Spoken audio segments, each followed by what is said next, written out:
Hello everyone, welcome to Ayush Chakra. तो मैंने एक अपना जो हम चला रहे हैं अपना इन्वायरमेंट एंड इकोलॉजी, ठीक है, यूपी पीसीएस के लिए। यूपी पीसीएस ये सबके लिए कॉमन है, ठीक है, चाहे कोई भी स्टेट पीसीएस हो, सबके लिए कॉमन सब्जेक्ट है। जैसे हिस्ट्री, ज्योग्राफी, इकोनॉमिक, पॉलिटी, ठीक है, और साइंस एंड टेक्नोलॉजी और इन्वायरमेंट, ठीक है। तो मैंने यहाँ पहला जो लेक्चर था उसे अपलोड कर दिया, ठीक है। वैसे अगर आपने नहीं देखा तो प्लीज़ देखिए, ठीक है। और वीडियो को please like, share and subscribe ज़रूर करें। और इसे अपने जो फेलो एस्पिरेंट्स हैं या फिर अपने जो आपके जो फ्रेंड्स हैं उनके साथ भी शेयर करिए, ताकि एक जो प्रिपरेशन का ड्यूरेशन होता है वो काफ़ी अच्छे से रेगुलेट हो सके, ठीक है। अगर आपको कोई क्वेरीज़ हो, आपके मन में कोई ऐसा डाउट हो, तो आप कमेंट करके पूछ सकते हैं, ठीक है। तो चलिए, मैंने यहाँ पर हम लोगों ने पहले जो लेक्चर था वहाँ पर इकोलॉजी और इकोसिस्टम का जो कॉन्सेप्ट था वो हमने यहाँ पर डिस्कस कर लिया है, ओके। और यहाँ से आज से स्टार्ट करेंगे बायोडाइवर्सिटी, जो कि काफ़ी इम्पॉर्टेंट है। ईच एंड एवरी एग्ज़ाम में अब देखेंगे कि 3 to 4 क्वेश्चंस, इवन यूपीएससी में भी आप देखेंगे तो बायोडाइवर्सिटी से, अगर इन्वायरमेंट और ज्योग्राफी से क्वेश्चन आते हैं, more than 25 question each and every year आते हैं ज्योग्राफी और इन्वायरमेंट से, ठीक है। तो बायोडाइवर्सिटी के क्वेश्चंस में यहाँ से 3 to 4 क्वेश्चंस, अगर इन्वायरमेंट सेक्शन से अगर 12 to 13 क्वेश्चंस आ रहे हैं, तो यहाँ से 3 to 4 questions only and only biodiversity से आपको मिल जाएंगे इजीली तरीके से, ठीक है। आप यूपी पीसीएस में देखिएगा तो 5 to 6 क्वेश्चंस यहाँ से बायोडाइवर्सिटी से, इन्वायरमेंट सेक्शन से आते हैं, तो काफ़ी इंपॉर्टेंट चैप्टर है, ओके। तो चलिए स्टार्ट करते हैं। तो यहाँ देखेंगे बायोडाइवर्सिटी होती क्या है। तो बायोडाइवर्सिटी डिफरेंट स्पीसीज़ की जो रेंज होती है एक इन्वायरमेंट में, ठीक है, जो भी इन्वायरमेंट है उसमें डिफरेंट स्पीसीज़ अपना हैबिटाट बना के रहती है, तो उसे biodiversity means different species environment में रहती हैं, ठीक है। तो उसे बायोडाइवर्सिटी मतलब बायो को बायो मीन्स लिविंग थिंग्स, ठीक है। और diversity means different species, different organisms वहाँ पर रहते हैं, ठीक है।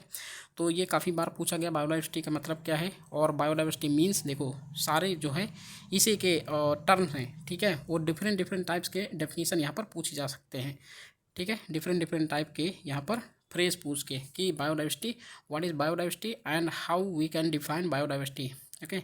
मेंटेनेंस ऑफ इकोसिस्टम, ये भी बायोडाइवर्सिटी बोल सकते हैं। डिस्ट्रक्शन क्या होता है, बायोडाइवर्सिटी का डिस्ट्रक्शन कैसे होता है। जब यहाँ पर ये याद रखिए कि हैबिटाट डिस्ट्रक्शन, ठीक है, तब यहाँ पर बायोडाइवर्सिटी का जो कि डिस्ट्रक्शन हो जाता है, तो ओके। जैसे यहाँ पर lack of natural habitats of the organism, environmental pollution, destruction of forest, तो इनकी वजह से यहाँ पर हैबिटाट जो बायोडाइवर्सिटी का डिस्ट्रक्शन हो जाता है। बायोडाइवर्सिटी रिजर्व, देखो यहाँ पर कंपैरिजन का क्वेश्चंस काफ़ी ज़्यादा आते हैं, ठीक है। आपने देखा होगा कि असर्शन रीजन और कंपैरिजन और मैचिंग वर्ड्स, यहाँ पर बहुत सारे क्वेश्चंस ऐसे पूछे जाते हैं, ठीक है। जैसे यहाँ पर है biosphere reserve, botanical garden, national park, following is not an example of इन सिटू। देखो 2 टाइप के कंजर्वेशन होते हैं, एक होता है इन सिटू, ठीक है, इन सिटू, और एक होता है एक्स सिटू, ठीक है। अगर आपने ये चीज़ नहीं पढ़ी है तो प्लीज़ मैं आपको बता रहा हूँ। देखो इन सिटू क्या है, कोई भी एक स्पीसीज़ है, जैसे मान लो नेशनल पार्क में टाइगर है, ठीक है, तो टाइगर की स्पीसीज़ को बचाने के लिए क्या करते हैं, टाइगर को के स्पीसीज़ को बचाने के लिए उसी जिस नेशनल पार्क में, जैसे मान लो कूनो नेशनल पार्क में एक चीता है, ठीक है, तो चीता की ब्रीड को बचाने के लिए और इंक्रीज करने के लिए उसी कूनो नेशनल पार्क में ही उसका कंजर्वेशन करना पड़ेगा, ठीक है। या फिर कोई बायोडाइवर्सिटी की कंजर्वेशन करना पड़ेगा, कोई प्लांट्स का कंजर्वेशन करना है, तो उसी जहाँ पर वो उग रहा है वहीं पर उसे मतलब कंजर्व करना है, ठीक है। तो ये इन सिटू हो गया। और एक्स सिटू क्या है, एक्स सिटू हमारा वो है कि किसी भी स्पीसीज़ की, प्लांट या फिर कोई ब्रीडिंग जो एनिमल्स होते हैं उनकी स्पीसीज़ को बचाने के लिए हम एक प्लेस से दूसरे प्लेस में उसको लाते हैं और उसे कंजर्व करते हैं, तो उसे बोलते हैं ex situ conservation, condition. Okay, तो यहाँ पर कौन सा एक एग्जांपल है जो एक्स सिटू कंजर्वेशन का, इन सिटू कंजर्वेशन का है। ये इन सिटू कंजर्वेशन बायोस्फीयर रिजर्व है, नेशनल पार्क है, वाइल्ड लाइफ सेंचुरी है। बट एक्स सिटू कंजर्वेशन यहाँ पर कौन सा हो जाएगा, बोटानिकल गार्डन। ठीक है, जैसे जू हो गया, बोटानिकल गार्डन, तो ये सारे जो हैं एक्स सिटू कंजर्वेशन, जो कि हम डिफरेंट स्पीसीज़ को डिफरेंट प्लेसेस से लाते हैं और उसे कंजर्व करते हैं। ठीक है, तो ये याद रखना। मेन रीज़न बायोडाइवर्सिटी के जो बायोडाइवर्सिटी में जो डिक्रीजिंग के मेन रीज़न क्या है, एक चीज़ याद रखिए, नेचुरल हैबिटाट डिस्ट्रक्शन। मतलब बहुत बार क्वेश्चन पीसीएस लेवल में ये पूछा जाता है कि बायोडाइवर्सिटी का जो डिक्लाइन होता है वो कैसे होता है, क्यों होता है। तो जब हैबिटाट डिस्ट्रक्शन हो जाता है किसी भी स्पीसीज या फिर प्लांट का, ठीक है, तो वहाँ बायोडाइवर्सिटी का डिक्लाइन होना स्टार्ट हो जाता है। और मतलब बहुत बार पूछा गया है, नेचुरल हैबिटाट का डिस्ट्रक्शन होना ये बायोडाइवर्सिटी को मैक्सिमम डेंजर होता है बायोडाइवर्सिटी के लिए। ठीक है, अमंग एक बार पढ़ोगे तो बहुत सारे ऐसे मिल जाएंगे, तो आपको क्लू मिल गया कि डिस्ट्रक्शन ऑफ हैबिटाट, जब भी हैबिटाट का डिफरेंस जो जहाँ पर स्पीसीज रहती हैं प्लांट की या फिर एनिमल की, अगर उनका जो इन्वायरमेंट है वो अगर डिस्ट्रक्शन हो जाता है तो सारी बायोडाइवर्सिटी भी डिस्ट्रक्शन होना स्टार्ट हो जाती है। ठीक है, ये चीज़ याद रखिएगा। जैसे survival of the fittest Darwin ने कहा था, ठीक है, कि जो भी स्पीसीज अगर अपने आप को कंजर्व करेगी, अपने आप को हैबिटाट मतलब कि उस डाइवर्सिटी में अपने आप को ढाल लेगी, चेंज कर लेगी और अडॉप्ट कर लेगी, तो वो स्पीसीज़ क्या होगी, फ्लरिश होगी। वो स्पीसीज़ क्या है, क्या होगी कि मतलब जीने के एक तरीका उसके बन जाएगा। ठीक है, अडॉप्ट कर लेगी इन्वायरमेंट को। ओके, और देखो, government of India in collaboration with the Norwegian government has established a centre for biodiversity policy and law at, कहाँ पर सेंटर है, वो है चेन्नई में। ओके, तो ये याद रखना। Okay, international day, oh sorry, एक मिनट, एक सेकेंड। ओके,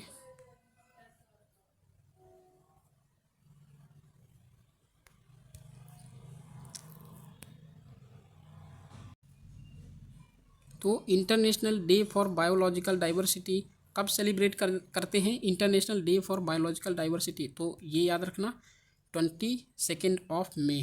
ठीक है, 22 ऑफ मई को यहाँ पर international day for biological diversity. चलो, इन्वायरमेंट डे कब मनाया जाता है ये कमेंट बॉक्स में दीजिए आंसर।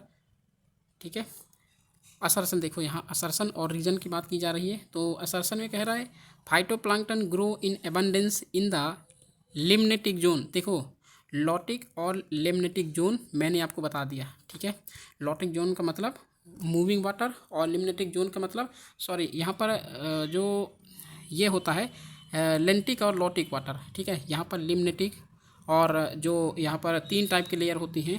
ठीक है, 3 टाइप की लेयर होती हैं। 3 टाइप की लेयर कौन सी, मतलब एक होती है बेंथिक, ठीक है, एक होती है लिम्नेटिक, ये होती है जो ग्राउंड फ्लोर होता है जहाँ पर सनलाइट नहीं पहुँचती है। तो लिम्नेटिक जोन में ये कह रहा है कि phytoplankton grow in abundance in the limnetic zone. Limnetic benthic, sorry, limnetic जो है ऊपर होती है, बेंथिक जोन मिडिल होती है, और जो लोअर जोन होता है वो होता है हमारा ग्राउंड जो मतलब फ्लोरिंग। ठीक है, तो limnetic zone is open water zone. Open water zone क्योंकि वो मतलब यहाँ पर अबव सरफेस पर होता है। ठीक है, तो इसलिए जो है लिम्नेटिक जोन में यहाँ पर फाइटोप्लैंक्टन की अबंडेंस बहुत ज़्यादा होगी और ओपन वाटर जोन में ये रहता है। ठीक है, तो दोनों, ये लिम्नेटिक जोन वाटर सरफेस पर रहता है, जो ओशन सरफेस होता है वहाँ पर रहता है। इस वजह से क्या होते हैं, abundance in growth of phytoplankton होते हैं। ठीक है, तो दोनों ए एंड आर करेक्ट हो जाएंगे, और जो आर है रीजन, इसके कारण ये चीज़ होता है। ठीक है, तो ऐसे याद रखना, असर्सन और रीजन को ऐसे मतलब यहाँ पर सॉल्व करते हैं। ठीक है, तो एक्सप्लेन करता है आर इसको भी। Following can be threats to the biodiversity of a geographical area. तो जियोग्राफिकल एरिया के बायोडाइवर्सिटी के लिए जो थ्रेट है सबसे ज़्यादा क्या है, यहाँ पर फ्रेगमेंटेशन ऑफ हैबिटाट, फ्रेगमेंटेशन तो होगा ही होगा, और alien is invasion of alien species, मतलब एलियन स्पीसीज जो रहते हैं, और ग्लोबल वार्मिंग का यहाँ पर थ्रेट बहुत ज़्यादा रहता है। Okay, following activity strongly threatens biodiversity. Following activity strongly threatens biodiversity. कौन सा? Natural habitat destruction, destruction in the natural habitat and vegetation and झूम कल्टीवेशन। देखो यहाँ पर वेजिटेशन, जब यहाँ पर डिस्ट्रक्शन होता है किसका? नेचुरल हैबिटाट का और वेजिटेशन का, फॉरेस्ट काट दिए गए, ठीक है, नेचुरल हैबिटाट डिफोरेस्टेशन हो गया, तो यहाँ ऑटोमेटिकली क्या हो जाएगा? बायोडाइवर्सिटी का लॉस होना स्टार्ट हो जाएगा। नेक्स्ट है हमारा consider the following reasons. Biodiversity hot spots के क्या क्या रीजन्स हैं? जैसे कह रहा है कि eastern Himalayas, eastern Mediterranean reason, north western Australia, ठीक है। तो यहाँ बायोडाइवर्सिटी हॉट स्पॉट्स कौन सा है? देखो हॉट स्पॉट्स बहुत सारे हैं, जैसे इंडिया में बायोडाइवर्सिटी जो यूनेस्को बायोडाइवर्सिटी डिजिग्नेट किया है, मतलब यूनेस्को नहीं, एक ऑर्गेनाइजेशन है, एनजीओ है, ठीक है, उसने मेगा बायोडाइवर्सिटी यहाँ पर डिजिग्नेट किया है, जो कि इंडिया में कितने हैं? 4, ठीक है।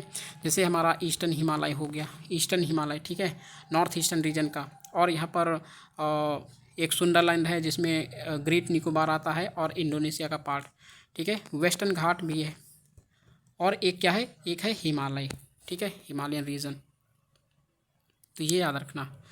ओके, तो यहाँ पर कौन सा है? ईस्टर्न मेडिटेरेनियन रीजन नहीं है, ईस्टर्न नहीं है, वेस्टर्न है, ठीक है, या फिर सेंट्रल मेडिटेरेनियन है, और north western Australia, north western नहीं है, नॉर्थ जो सदर्न है या फिर ईस्टर्न है, वेस्टर्न नहीं है, ठीक है। जैसे ग्रेट बैरियर रीफ, वो भी बायोडाइवर्सिटी हॉट स्पॉट में आता है, ठीक है, तो ये याद रखना।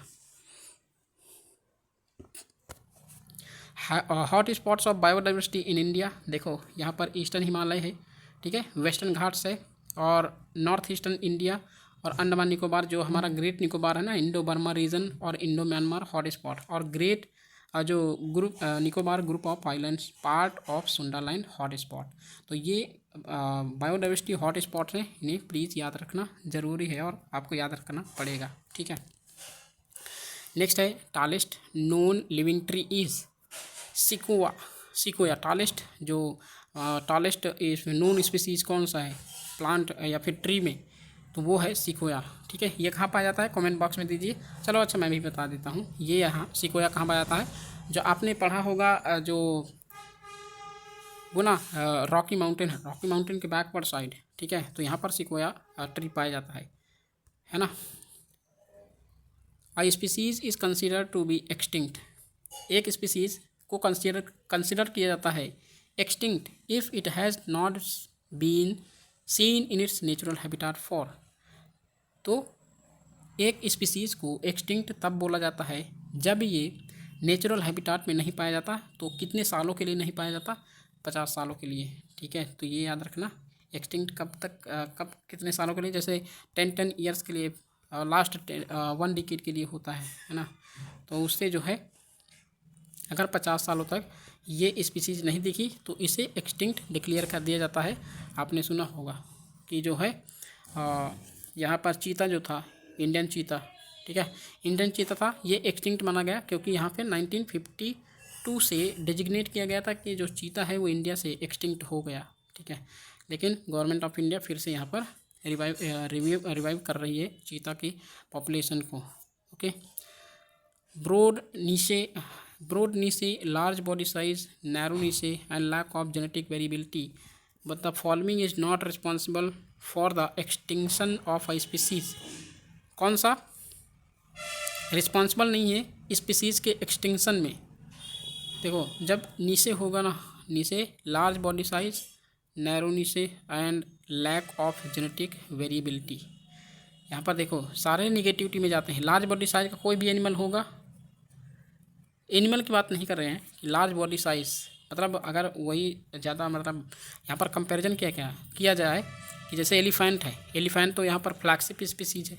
तो लार्ज बॉडी साइज का मतलब ये नहीं है कि कोई भी स्पीसीज अगर बड़ी साइज में है तो वो जो है ख़तरनाक होगी दूसरे स्पीसीज़ के लिए। हाउएवर वो क्या होगी, वो फ्लैगशिप, एलिफेंट के केस में फ्लैगशिप के मतलब यहाँ पर मान सकते हैं।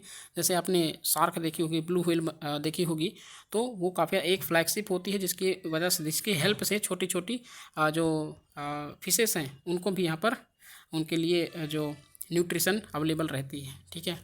तो इनके कंपेरिजन में देखा जाए तो जो नीचे है, नीचे की मैंने डिफिनीशन बता दिया आपको पहले वाले लेक्चर में, ठीक है। तो इनके कंपैरिजन में कौन सा होगा, नैरो नीचे, ये भी रॉन्ग है। अगर नैरो नीचे होगा तो यहाँ पर स्पीसीज़ को सही तरीके से उसके हैबिटाट के लिए अच्छा नहीं होगा, ठीक है।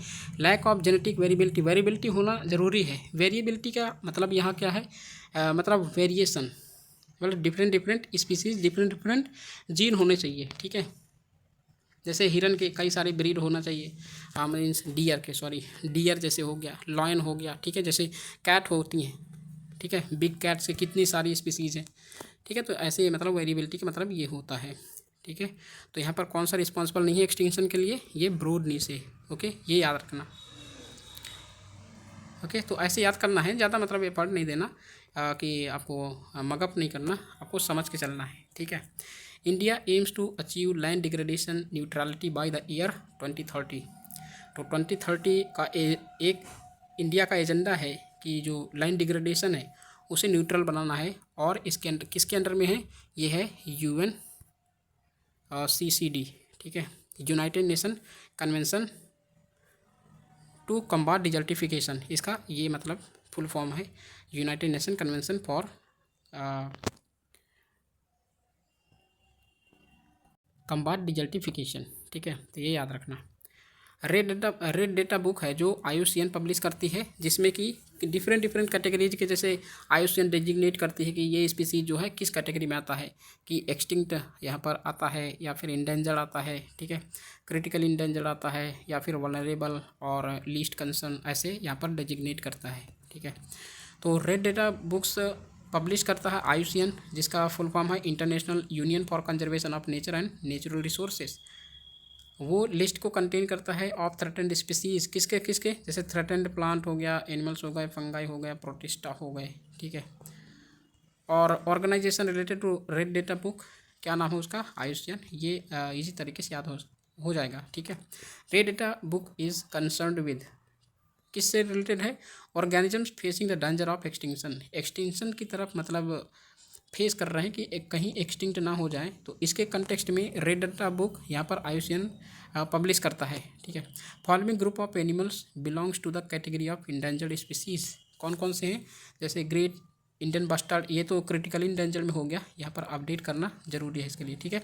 ये है क्रिटिकली इंडेंजर्ड, मस्क डियर यहाँ पर इंडेंजर्ड है, रेड पैंडा और एशियाटिक वाइल्ड एस, ये जो है इंडेंजर्ड कैटेगरी में आते हैं, ठीक है। जैसे टाइगर भी है यहाँ पर इंडेंजर्ड कैटेगरी, एलिफेंट भी है इंडेंजर्ड, ठीक है, और लॉयन भी यहाँ पर इंडेंजर्ड है।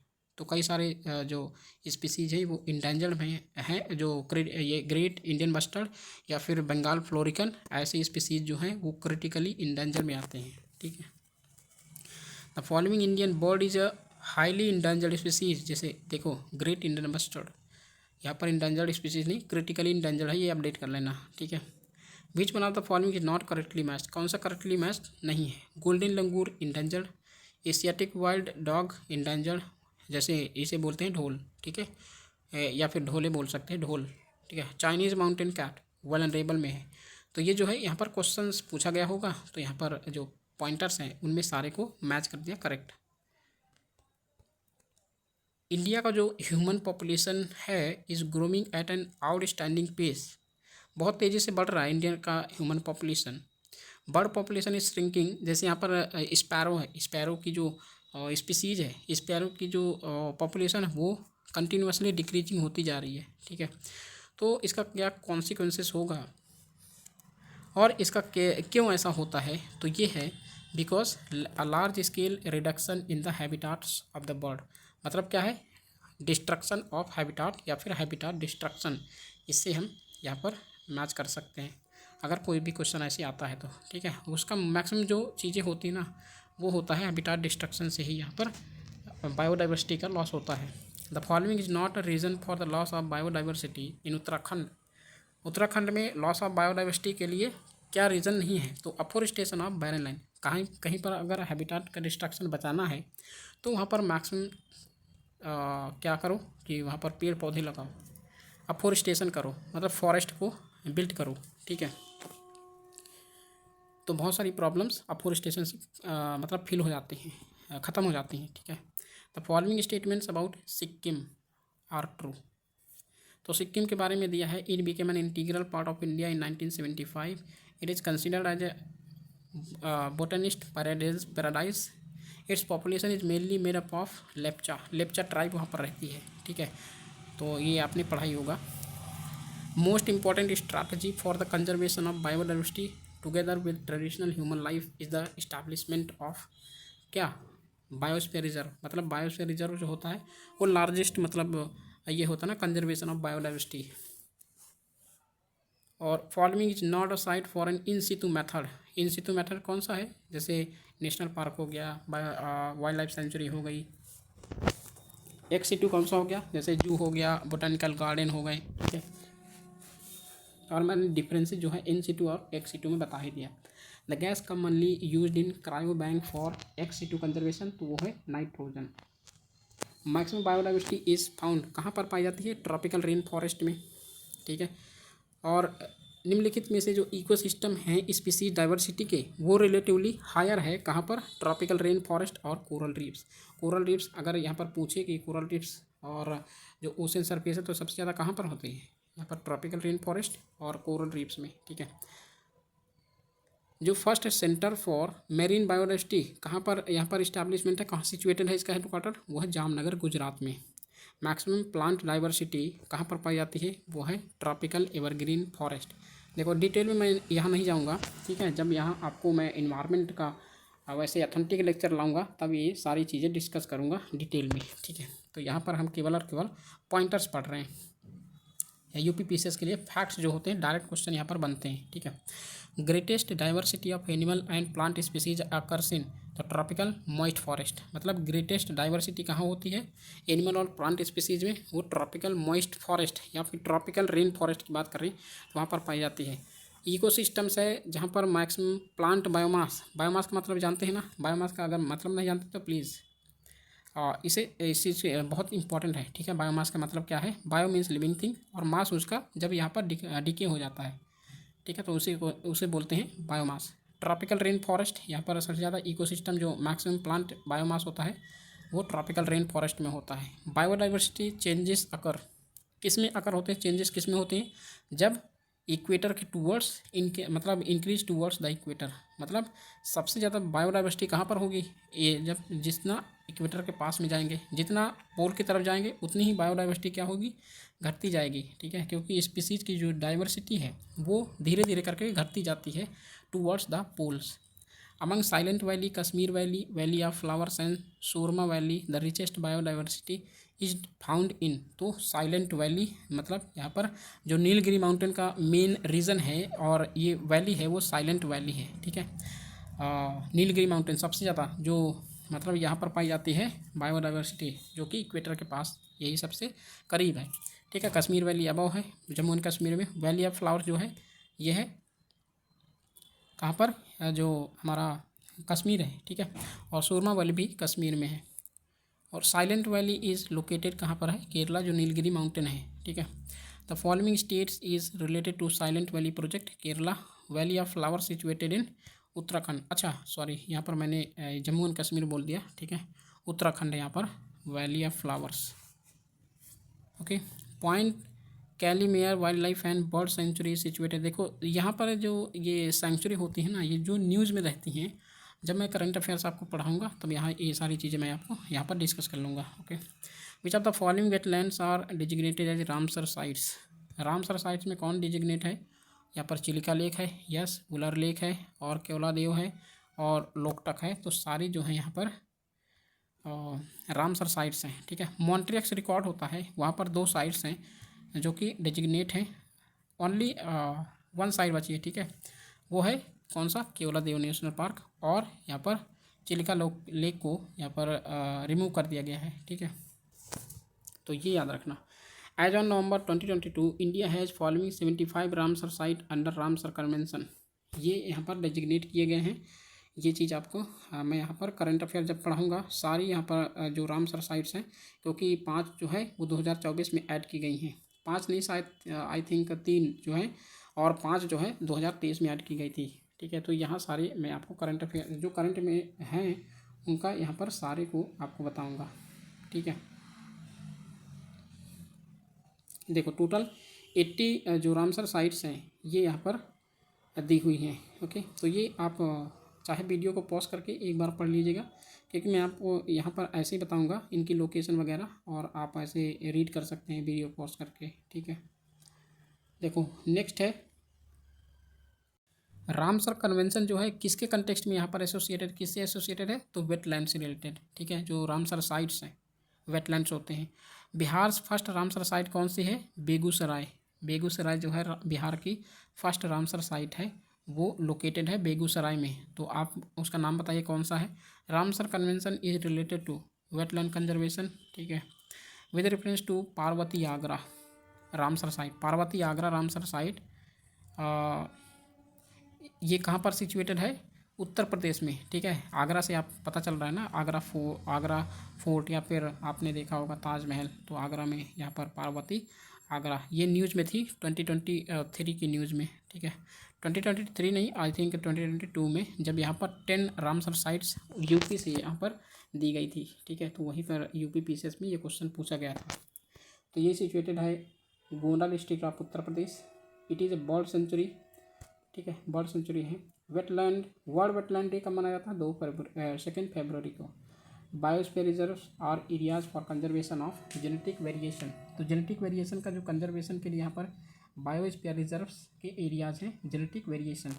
कार्टाजेना प्रोटोकॉल किससे रिलेटेड है, बायो सेफ्टी एग्रीमेंट। ठीक है, कार्टाजेनिक जो ये कन्वेंशंस हैं ये भी मैं एक वीडियो में सेपरेट वीडियो आपको लिए बना दूंगा ताकि आपको ईजी तरीके से यहाँ पर वीडियो मिल जाए और आप उन्हें मतलब लर्न कर सकें। ठीक है, जो ईयर वाइज यहाँ पर पूछे जाते हैं बहुत सारे जो कन्वेंशन है। ठीक है, तो ये इंपॉर्टेंट है आपके लिए। The following is the most effective factor of coral bleaching.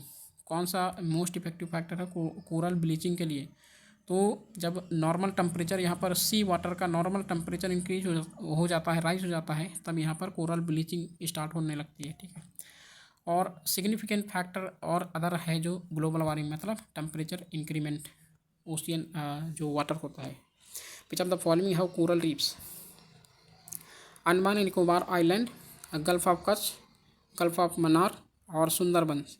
Coral reefs कहाँ पर है, अंडमान निकोबार बना हुआ है कोरल रीफ से, गल्फ ऑफ कच्छ बना है और गल्फ ऑफ मन्नार बना है, सुंदरबन नहीं है। क्यों, क्योंकि यहाँ पर देखो मैं एक फैक्ट बता रहा हूँ कि यहाँ पर रिवर्स हैं, गंगा यमुना। ठीक है, यहाँ बे ऑफ बंगाल में गिरती हैं और सुंदरबन डेल्टा बनाती है। ठीक है, सुंदरबन में क्यों नहीं है, क्योंकि जो कोरल रीफ होती हैं वो सैलो और कहाँ पर जो फ्रेश वाटर होता है यहाँ पर मतलब कोरल रीफ्स जो है अपनी हैबिटाट बनाती हैं। ठीक है, और सुंदरबंस में जब डेल्टा बनाती हैं तो डेल्टा में क्या है, यहाँ पर सेडिमेंटेशन बहुत होता है, इसकी वजह से यहाँ पर वो फॉर्म नहीं करती, कोरल रीफ यहाँ पर अपना हैबिटाट नहीं बना पाती। ठीक है, तो यहाँ जो है 3 याद कर लीजिएगा, Andaman and Nicobar Island, Gulf of Kutch, Gulf of Mannar. Okay, CJ Barrow, D Carter, Walter G Rosen and DR Batis the term biodiversity. देखो यहाँ पर इनके थिंकर्स हैं, बायोडाइवर्सिटी के थिंकर्स हैं। इनमें से कौन सा थिंकर जो है पहले जो है फर्स्ट टाइम यूज किया था बायोडाइवर्सिटी, तो वाल्टर जी रोजन। तो इन्हें याद करना भी ज़रूरी हो जाता है।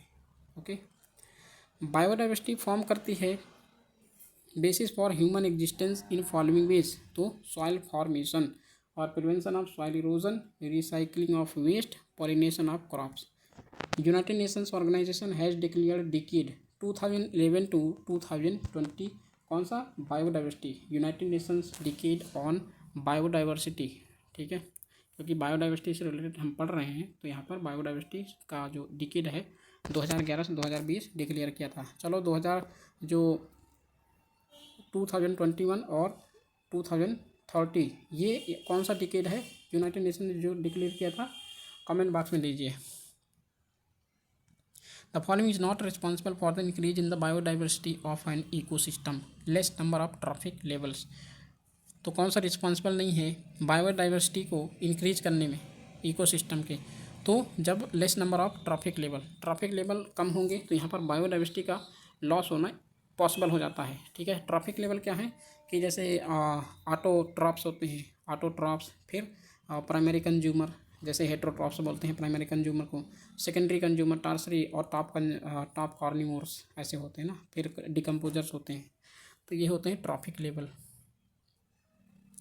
हिमालयन रेंज बहुत ज़्यादा रिच है, स्पीसीज डाइवर्सिटी के लिए जाना जाता है। मोस्ट अप्रोप्रिएट रीजन क्या है इसका, कि मतलब रिच डाइवर्सिटी है Himalayan reason.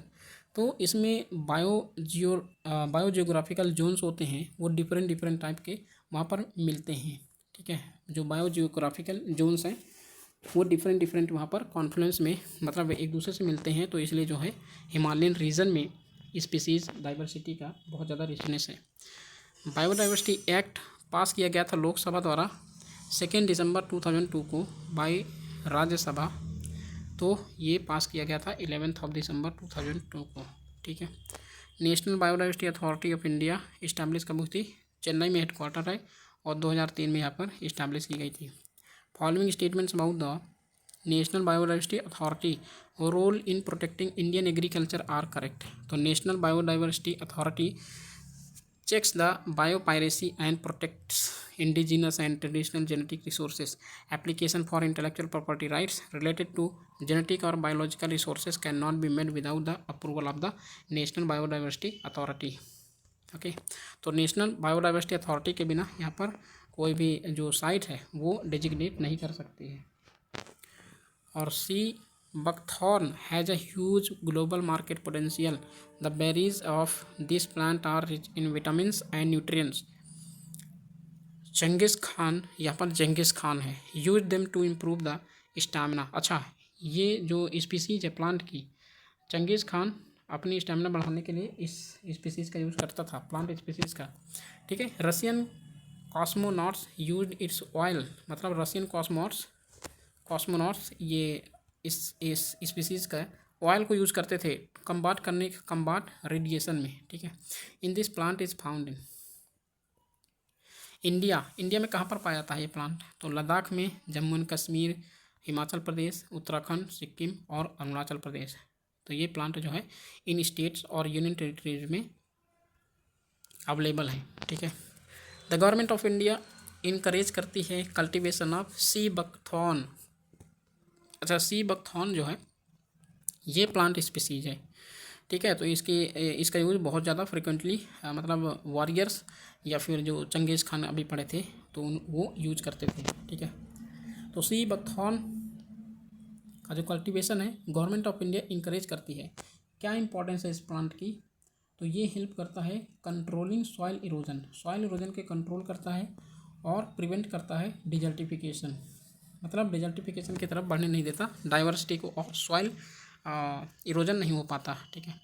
It has nutritional value भी होती है और well adapted to grow in cold areas of high altitude. Well adapted भी है कोल्ड एरियाज में, हाई एल्टीट्यूड पर, इसलिए यहाँ पर जो हिमालयन रीजन है वहाँ पर मैक्सिमम पाया जाता है। रेन फॉरेस्ट, अगर रेन फॉरेस्ट और ट्रॉपिकल फॉरेस्ट अर्थ के लंग्स को कहते हैं, then surely wetlands function as its kidney. मतलब रेन फॉरेस्ट और ट्रॉपिकल फॉरेस्ट को अर्थ का लंग बोलते हैं, तो किडनी किसे बोलेंगे, वेटलैंड्स को, ठीक है। वेटलैंड जो फंक्शन करती है तो वेटलैंड्स को किडनी बोलते हैं। Following function of wetlands best reflects the above statement. तो क्या है, एक्वाटिक, देखो यहाँ पर आईएएस में ये क्वेश्चन यूपीएससी में भी पूछा गया था, ठीक है, प्रीलिम्स में। तो aquatic plants absorb heavy metals and excess nutrients. तो एक्वाटिक प्लांट्स जो होते हैं वो एब्जॉर्ब करते हैं हैवी मेटल्स को और जो न्यूट्रिएंट्स ज़्यादा हो जाते हैं तो उन्हें भी एक्सेस कर लेते हैं, ठीक है। असर्शन और रीजन की बात करें, biosphere is an example of an open system. क्या करेक्ट है, यस। तो ओपन सिस्टम का एक एग्जाम्पल है। रीजन क्या है, देयर कैन नॉट बी री investment of new substances in the biosphere. Can not भी कह रहा है तो यहाँ पर हाइपर बोल रहा है, ठीक है। क्या ये री इन्वेस्ट नहीं किया जा सकता, तो ये गलत है, ठीक है, किया जा सकता है। But there is no restriction on the investment and exit of energy. देखो एक तरफ ये कंट्रास्ट भी कर रहा है, एक तरफ यहाँ पर जस्टिफाई भी कर रहा है, तो ये रीजन जो है रॉन्ग हो जाएगा। हाल ही में the following drug has been reported. कौन सा ड्रग रिपोर्ट की गई थी, ये है जो रिस्पॉन्सिबल फॉर वल्चर डेथ। कौन सी है, डिक्लोफेनाक जो सोडियम है, ठीक है। यहाँ पर जो काऊ में यूज़ किया जाता है, उनकी बीमारी ना हो, ठीक है, बीमारी को ख़त्म करने के लिए। लेकिन वल्चर पॉपुलेशन के लिए ये हानिकारक, जब वल्चर पॉपुलेशन यहाँ पर उनको खा लेते हैं, ठीक है।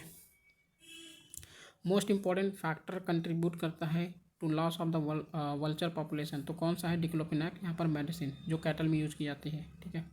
Vultures which use to be very common in the Indian countryside, मतलब वल्चर्स जो यूज करते हैं common in Indian countryside, गाँवों की तरफ, ठीक है। सम ईयर्स एगो, कुछ साल पहले, are rarely seen nowadays, लेकिन अब बहुत कम दिखते हैं।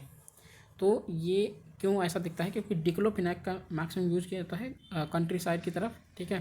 तो उन्हें वल्चर खा लेते हैं कैटल्स को, तो इस वजह से उनकी डेथ हो जाती है, ओके। एक ट्री स्पीसीज है मॉरिशस में, fail to reproduce because of, मतलब ये रिप्रोड्यूस फिर से होने में ये फेल हो गया और ये एक्सटिंक्ट की तरफ बढ़ गया। Fruit eating bird, fruit eating मतलब इसके जो मॉरिशस में एक ट्री है, ट्री का स्पीसीज है, ये एक्सटिंक्ट, मतलब ये रिप्रोड्यूस होना बंद हो गया और इसकी वजह से ये एक्सटिंक्ट हो, मतलब रिप्रोड्यूस ना होने की वजह से फ्रूट ईटिंग बर्ड्स का एक्सटिंक्शन हो गया। तो ये बर्ड कौन सा था? यह है डोडो, ठीक है। डोडो यहाँ पर एक्सटिंक्ट तभी हो गया था, okay. The following pairs are correctly matched. Wildlife naturally found कहाँ पर पाया जाता है wildlife? Blue finned mahseer, देखो यहाँ पर मैसीर जो है ना, ये एक फ़िश है जो गोदावरी और कृष्णा रिवर में पाई जाती है, ओके। तो ये कावेरी रिवर में यहाँ पर पाई जाती है ब्लू फिन्ड मैसीर। और rusty spotted cat Eastern Ghat में पाई जाती है, rusty spotted cat, okay. Due to some reasons, कुछ रीजन्स के कारण, if there is a huge fall in the population of species of butterflies, the following could be its likely consequences. तो pollination of some plants could be adversely affected, जो pollination होता है कुछ plants का वो बहुत ज़्यादा अफेक्ट होते हैं इस वजह से कि जो huge fall in the population of species of butterfly की पॉपुलेशन अगर डिक्लाइन हो गई तो पॉलिनेशन भी यहाँ पर डिक्लाइन हो जाएगा, ठीक है। पॉलिनेशन जो एडवर्सली अफेक्ट होते हैं प्लांट्स को, क्योंकि देखिए अगर जो बीज होती हैं, ठीक है, बीज अगर प्लानट में ना हो तो कोई भी यहाँ पर नहीं बचेगा इस धरती पर, ठीक है, क्योंकि वो पॉलिनेट करती हैं। उन पॉलिनेट होने की वजह से क्या होता है, यहाँ पर ग्रोथ होती है, प्लांट फूड ग्रेन्स होते हैं मानव जीवन के लिए, ठीक है, और पेड़ पौधों के लिए भी वो प्लांट फ्लरिश होते, ग्रोथ होती है उनकी। इस वजह से यहाँ पर एनिमल्स के लिए भी यहाँ पर इम्पॉर्टेंट हो जाता है, ओके। तो ये फैक्ट याद रखना, okay. In the context of Indian wildlife, the flying fox Pteropus giganteus, ये फ्लाइंग फॉक्स है, ठीक है, जिसे कहते हैं बैट, टेरोपस जाइजेंटियस, ओके। तो ये है बैट का नाम क्या है? Pteropus giganteus, okay. तो इसकी वजह से काफ़ी ज़्यादा, मतलब जो फ्लू आते हैं इसकी वजह से भी यहाँ पर क्रिएट होते हैं। जैसे आपने पढ़ा होगा कि तो यहाँ पर ये बैट से काफ़ी ज़्यादा मतलब स्वाइन फ्लू होता है, ठीक है। स्वाइन फ्लू तो सॉरी, यहाँ पर पॉल्ट्रीज वगैरह होता है, okay. Marine animal called dugong marine animal है, जो कि आपने देखा होगा तमिलनाडु का क्या है, ये स्टेट एनिमल है, एक्वाटिक एनिमल है तमिलनाडु का, ठीक है। तो ये कौन सा है? मैमल, ये मतलब रेप्टाइल नहीं है, मैमल है, ठीक है। Concerning dugong a mammal found in India, the following statements are correct. It is a herbivorous marine animal, आपने देखा होगा, और ये इंडेंजर्ड कैटेगरी में आती है, और जो वाइल्ड लाइफ प्रोटेक्शन एक्ट 1972 के शेड्यूल फर्स्ट में ये डेजिग्नेट किया गया है, ठीक है। और ये इंडेंजर्ड स्पीसीज़ है, ये भी याद रखना। IUCN रेड लिस्ट का है, IUCN क्या है? इंडेंजर्ड, ठीक है, ये याद रखना। 3 क्राइटेरिया होते हैं जो कंट्रीब्यूट करते हैं रिकॉग्नाइज करने में, वेस्टर्न घाट्स, श्रीलंका और इंडो बर्मा रीजन। तो जो बायोडाइवर्सिटी हॉट स्पॉट्स है तो कौन कौन से हैं? स्पीसीज रिचनेस कितनी है, एंडेमिज्म, थ्रेट परसेप्शन। तो ये 3 क्राइटेरिया होते हैं। इस क्राइटेरिया बेसिस पर यहाँ पर उसे डिजिग्नेट किया जाता है कि हॉट स्पॉट ऑफ बायोडाइवर्सिटी है या नहीं है, ठीक है। असर्शन और रीजन है, maximum number of the species of butterflies are found in tropical countries. तो maximum number of the species of butterflies tropical country में पाए जाते हैं, क्योंकि डिफरेंट यहाँ पर रेन फॉरेस्ट होते हैं। तो ठीक है, और रेन फॉरेस्ट होने की वजह से यहाँ पर डिफरेंट प्लांट डाइवर्सिटी भी होती है। प्लांट डाइवर्सिटी होने की वजह से यहाँ पर आपने देखा होगा बटरफ्लाइज कहाँ ज़्यादा होती है मैक्सिमम, जहाँ पर रेन फॉरेस्ट ज़्यादा होगी और फ्लावर्स वगैरह यहाँ पर होंगे। ठीक है, butterflies can not tolerate low temperature. Low temperature में बटरफ्लाइज सर्वाइव नहीं कर सकती। तो दोनों स्टेटमेंट करेक्ट है, और यहाँ पर एक्सप्लेन भी कर रहा है रीज़न। ठीक है, इको concerning an organisation known as BirdLife International. BirdLife International जो ऑर्गेनाइजेशन है, उसके स्टेटमेंट में ये करेक्ट स्टेटमेंट था। कोई भी अगर क्वेश्चन आया होगा तो it is a global partnership और कंजर्वेशन ऑर्गेनाइजेशन। कंजर्वेशन के लिए ये यहाँ पर पार्टिसिपेट करती है। जैसे बर्ड लाइफ इंटरनेशनल डेजिग्नेट करती है बर्ड्स की संख्या बढ़ रही है या घट रही है, और ये ऑर्गेनाइजेशन आइडेंटिफाई करती है साइट्स को refer to as important bird and biodiversity areas. Following statement is correct. Biosafety protocol deals with genetically modified organisms. तो बायोसेफ्टी प्रोटोकॉल होता है जो डील करता है मॉडिफाइड ऑर्गेनिजम्स जेनेटिकली है या नहीं है। ठीक है, और वो कितना ज़्यादा मतलब इफ़ेक्टिव है। जैसे आपने पढ़ा होगा अभी कि थोड़े महीने पहले यहाँ पर आपने देखा होगा जेनेटिक जो इंजीनियरिंग है वो प्लांट में भी यहाँ पर सर्वे किया गया था और यहाँ पर इम्प्लीमेंट किया गया था। ठीक है, या फिर डिस्कवरी किया गया था कि जो जेनेटिक जीन है ये भी प्लांट में डाइवर्सिटी यहाँ पर मतलब क्रिएट करता है। Following union ministry implements the Cartagena protocol on biosafety. कौन सा मिनिस्ट्री है? Environment, forest and climate change, क्योंकि बायोडाइवर्सिटी का कंसेप्ट है, बायोसेफ्टी का कंसेप्ट है, इसलिए यहाँ पर environment, forest and climate change यहाँ पर मिनिस्ट्री होगी। एक स्टडी और saline area is the natural habitat of an Indian animal species. यहाँ पर सैंडी है ना कि मैंने गलत बोल दिया। ठीक है, sorry. Sandy and saline area जो कि एक नेचुरल हैबिटाट है इंडियन एनिमल स्पीसीज़ का। कौन सा स्पीसीज़ रहता है यहाँ पर सलाइन और सैंडी एरिया में? तो आपने पढ़ा होगा रन ऑफ कक्ष। ज़्यादा पढ़ने की जरूरत नहीं है, रन ऑफ कक्ष। ठीक है, यहाँ पर एक स्पीसीज पाई जाती है wild ass, Indian wild ass. तो ये पाया जाता है और ये जो है इंडेंजर्ड कैटेगरी में IUCN रेड में डेजिग्नेटेड है। ठीक है, पहले पॉपुलेशन घट रही थी, लेकिन थोड़े सालों पहले से यहाँ पर इंडियन वाइल्ड एस की पॉपुलेशन बढ़ने लगी। ठीक है, और इंडियन वाइल्ड एस जो है काफ़ी इंपॉर्टेंट है वहाँ के लोकल एरियाज़ के लिए, लोकल पॉपुलेशन के लिए। The 10th conference of the parties, देखो COP United nation conference on biological diversity Nagoya Japan में हुआ था। ठीक है, तो मैं यहाँ पर ऑर्गेनाइजेशन जितने भी कॉन्फ्रेंसेस हैं वो भी एक सेपरेट वीडियो बनाऊंगा। From 5 to 17 December 2022 COP15 was held Montreal Canada में हुआ था। ठीक है, proper design and effective implementation of United Nation REDD plus programme can significantly contribute to protection of biodiversity, resilience of forest ecosystems, poverty reduction. और REDD stands for reduction emissions from deforestation and forest degradation. और REDD plus ये जो है कौन सी organisation निकालती है, कौन से कन्वेंशन? UNCCD। ठीक है, UNCCD जो है रेड प्लस प्रोग्राम को लॉन्च करती है, जो कि ये डिजर्टिफिकेशन को क्या करती है, डिग्रेड करने में हेल्प करती है। देखो, दो इम्पॉर्टेंट रिवर्स हैं, वन विद इट्स सोर्स इन झारखंड।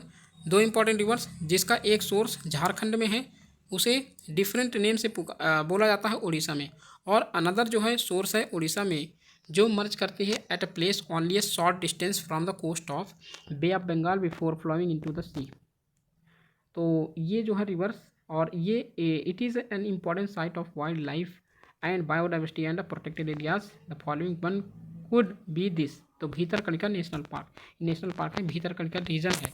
ठीक है, तो ये इजीली तरीके से याद कर लेना, क्योंकि उड़ीसा का ये रीजन है जो कि इसकी मतलब रिवर्स हैं, इससे पास होते हैं। जैसे ये रिवर एक गई और एक रिवर ये गई। ठीक है, तो बे ऑफ बंगाल में दोनों जाके मिलते हैं, तो ये रीजन को क्या बोलते हैं? भीतरकनिका। और यहीं पर मैंग्रोव का सेकेंड जो हाईएस्ट मैंग्रोव स्पीसीज पाई जाती है वो यहीं पर पाई जाती है। ठीक है, after Sundarbans. Among different mathematical indices for measuring biodiversity. Different mathematical indices हैं जो मेजर करने के लिए होती है बायोडाइवर्सिटी को। The following one shows the mean species diversity in a habitat at a local scale. तो कौन सा है? अल्फ़ा। अल्फ़ा कौन सा है और बीटा कौन सा है? देखो अल्फ़ा और बीटा, यहाँ दो टाइप के हैबिटाट्स होते हैं, ठीक है। एक अल्फ़ा किस में है? अल्फ़ा जो मतलब एक अल्फ़ा, बीटा और गामा। अल्फ़ा में क्या है? Only one species. बीटा में क्या है? Species and one ecosystem. और यहाँ पर जो गामा है वो species, more species and more ecosystems, ठीक है। तो ये डिफरेंस याद रखना, क्योंकि यहाँ पर क्या बोल रहा है? Mathematical indices for measuring biodiversity, the following one shows the mean species diversity in a habitat at a local scale. तो ये अल्फा डाइवर्सिटी हो जाएगा, ठीक है। Concerning the international union for conservation of nature and natural resources and the convention on international trade in endangered species of wild fauna and flora, the following statements are correct. तो IUCN run करता है thousands of field projects around the world to better manage the natural environment, ठीक है। और site क्या करता है? ये एक लीगली बाइंडिंग कन्वेंशन है जो प्रोटेक्ट करता है, जो स्टेट्स के साथ ज्वाइन करता है, लेकिन ये कन्वेंशन किसी भी नेशनल लॉ को वायलेट नहीं कर सकता, ठीक है। National law does not take the place of national laws. National laws के अपनी अलग अथॉरिटी हैं और इसको मतलब इसके अलग अथॉरिटीज़ होती हैं, ठीक है, साइट्स के।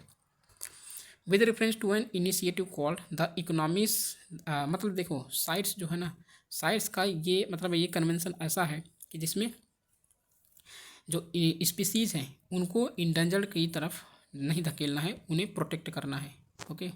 तो इसका यही पर्पज़ है साइट्स का। With reference to an initiative called the economics of ecosystems and biodiversity, TEEB, the following statements are correct. तो ये ग्लोबल इनिशिएटिव है जो फोकस करता है ड्राइंग अटेंशन पर to the economic benefits of biodiversity. Economic benefits हो जैसे CITES में, मतलब यहाँ पर जो कार्टा जनरल प्रोटोकॉल था बायोसेफ्टी और केमिकल जो साइट, जैसे मतलब यहाँ पर साइट्स है ना, साइट्स देखो साइट्स क्या इंश्योर करता है कि सारे मतलब अगर लिविंग बींग्स को यहाँ पर ट्रांसफ़र कर रहे हो वन प्लेस टू अनदर, तो यहाँ सब मतलब सारे रीजन में बैलेंस होना ज़रूरी है, ठीक है। In the following states lion tailed macaque is found in the natural habitat. तो लॉयन टेल्ड मकाक कहाँ पाया जाता है? तमिलनाडु, केरला और कर्नाटका रीजन में, जो कि नीलगिरी जो माउंटेन है, नीलगिरी हिल है, ये तीनों स्टेट में यहाँ पर फैला है, ठीक है। तो लॉयन टेल्ड मकाक कहाँ पाया था? लॉयन टेल्ड मकाक जो है ये इंडेंजर्ड कैटेगरी में आता है, ठीक है। ये भी याद रखना IUCN रेड लिस्ट के। तो ये 3 स्टेट में है, केरला, कर्नाटका और तमिलनाडु। एनिमल्स नेचुरली फाउंड कहाँ पर पाया जाता है? ब्लैक नेक्ड क्रेन, मतलब नेचुरली कौन सा एनिमल पाया जाता है? देखो एनिमल्स के नाम जरूर याद रखना। एक है black necked crane, flying squirrel, snow leopard, okay. तो ये जो है नेचुरली पाया जाता है, काफ़ी बार पूछा जा चुका है और UPSC ने भी इस क्वेश्चंस को स्पीसीज को पूछा था। With reference to India's biodiversity, India के बायोडाइवर्सिटी के रेफरेंस में Ceylon frogmouth, coppersmith barbet, देखो यहाँ पर 2024 में भी ये क्वेश्चन पूछा गया है UPSC के पेपर में, ठीक है, प्रीलिम्स में। Grey chinned minivet and white throated redstart, तो ये क्या है? ये हैं बर्ड्स, ठीक है। जैसे फ्रॉग माउथ, यहाँ पर ये फ्रॉग मतलब ये होता ना, जैसे एक वुड पैकर की तरह रहता है, okay. Among bats, bears and rodents the phenomenon of hibernation can be observe in. तो हाइबरनेट कौन करते हैं? बैट्स भी करते हैं, बियर्स भी करते हैं और रोडेंट्स भी करते हैं, ठीक है। तो सभी जो है हाइबरनेट करते हैं। हाइबरनेशन का मतलब क्या होता है? हाइबरनेशन का मतलब ये होता है कि जैसे मान लो एक बियर है, ठीक है। बियर हाइबरनेट कैसे करता है कि जैसे सीवर कोल्ड आ गया, जैसे पोलर रीजन में होते हैं ना, तो सीवर कोल्ड आ गया तो 6 महीने के लिए, एटलीस्ट 6 मंथ के लिए यहाँ पर स्टोर कर लेता है फूड को, और एक जगह यहाँ पर ये मतलब सिंपल वे में समझो, ये सो जाता है, ठीक है, 6 महीने के लिए। उसके बाद जो है फूड को कलेक्ट करता है, वहीं खाता रहता है। उसके बाद जो है जैसे ही यहाँ पर कोल्ड चली गई, वैसे ही ये बियर जो है वो बाहर आता है और फिर से फूड इकट्ठा करता है नेक्स्ट 6 मंथ तक, ठीक है। Biodiversity is normally greater in the lower latitudes as compare to the high latitudes. देखो ये फैक्ट है कि बायोडाइवर्सिटी कहाँ पर ज़्यादा होती है, लोअर लैटिट्यूड में। लोअर लैटिट्यूड का मतलब क्या है, इक्वेटर रीजन, इक्वेटोरियल रीजन में, ठीक है। और हायर लैटिट्यूड क्या है, पोलर रीजन। तो ये डिफरेंसेस आपको याद करना जरूरी है। Along the mountain gradients, biodiversity is normally greater in lower latitudes as compared to the higher altitudes. तो along the mountain gradient के बारे में बात की जाए तो biodiversity normally greater in the lower latitude और लोअर एल्टीट्यूड में तो होगा ही होगा, ठीक है। और हायर एल्टीट्यूड में क्या होगा, डिक्रीज होता जाएगा। जैसे जैसे एल्टीट्यूड बढ़ेगा वैसे बायोडाइवर्सिटी का भी यहाँ पर डिक्लाइन होना स्टार्ट हो जाता है, डिक्रीजिंग ऑर्डर में होता है। कौन सा स्टेटमेंट करेक्ट है, salt water crocodile is found in Andaman and Nicobar island. Salt water crocodile कहाँ पाया जाता है, अंडमान एंड निकोबार आइलैंड में।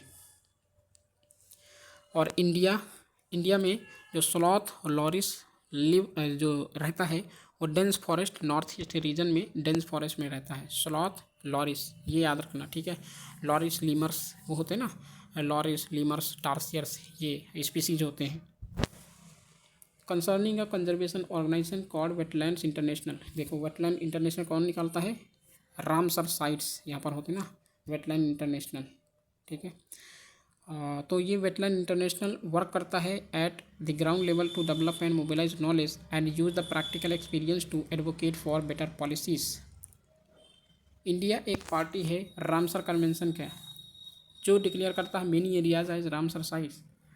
कौन सा स्टेटमेंट करेक्ट है, ये डिस्क्राइब करता है कि how we should maintain these sites in the context of this convention. तो कंजर्व करना है ऑल द साइट्स को through ecosystem approach and allow their simultaneous sustainable use, ठीक है। तो ये है, ये याद रखना। अगर एक वेटलैंड इंटरनेशनल इम्पोर्टेंस का जो वेटलैंड है उसे अंडर लाया जाए मॉन्ट्रियक्स रिकॉर्ड में, तो इसको कैसे मतलब डिफाइन करते हैं कि अगर मॉन्ट्रियक्स रिकॉर्ड, एक होता है रामसर साइट्स, ठीक है, और एक होता है मॉन्ट्रियक्स रिकॉर्ड। तो इसमें जो है 2 साइट डिजिग्नेटेड है मॉन्ट्रियक्स रिकॉर्ड में, एक होता है एक डिजिग्नेटेड है केवलादेव नेशनल पार्क और दूसरा है यहाँ पर जो कि चिलिका लेक है, ठीक है। लेकिन चिलिका लेक को बाहर कर दिया गया था 2002 में, ठीक है, 2002 में, बिकॉज ऑफ डिस्ट्रक्शन ऑफ हैबिtat, मतलब जो कंजर्व किया गया था चिलिका लेक को। तो मॉन्ट्रियक्स रिकॉर्ड का पर्पस क्या है, चेंज करना है इन इकोलॉजिकल कैरेक्टर को have occurred are occurring or are likely to occur in the wetland as a result of human interference. मतलब ह्यूमन इंटरफेरेंस मतलब यहाँ पर वेटलैंड के रिजल्ट में जो ह्यूमन इंटरफेरेंस का रिजल्ट है वो बहुत ज़्यादा मतलब यहाँ पर लाइकली संभव होता है, ठीक है। तो इसलिए जो है मॉन्ट्रियक्स रिकॉर्ड यहाँ पर डिजिग्नेट किया जाता है साइट्स में। As an ecosystem wetlands are useful.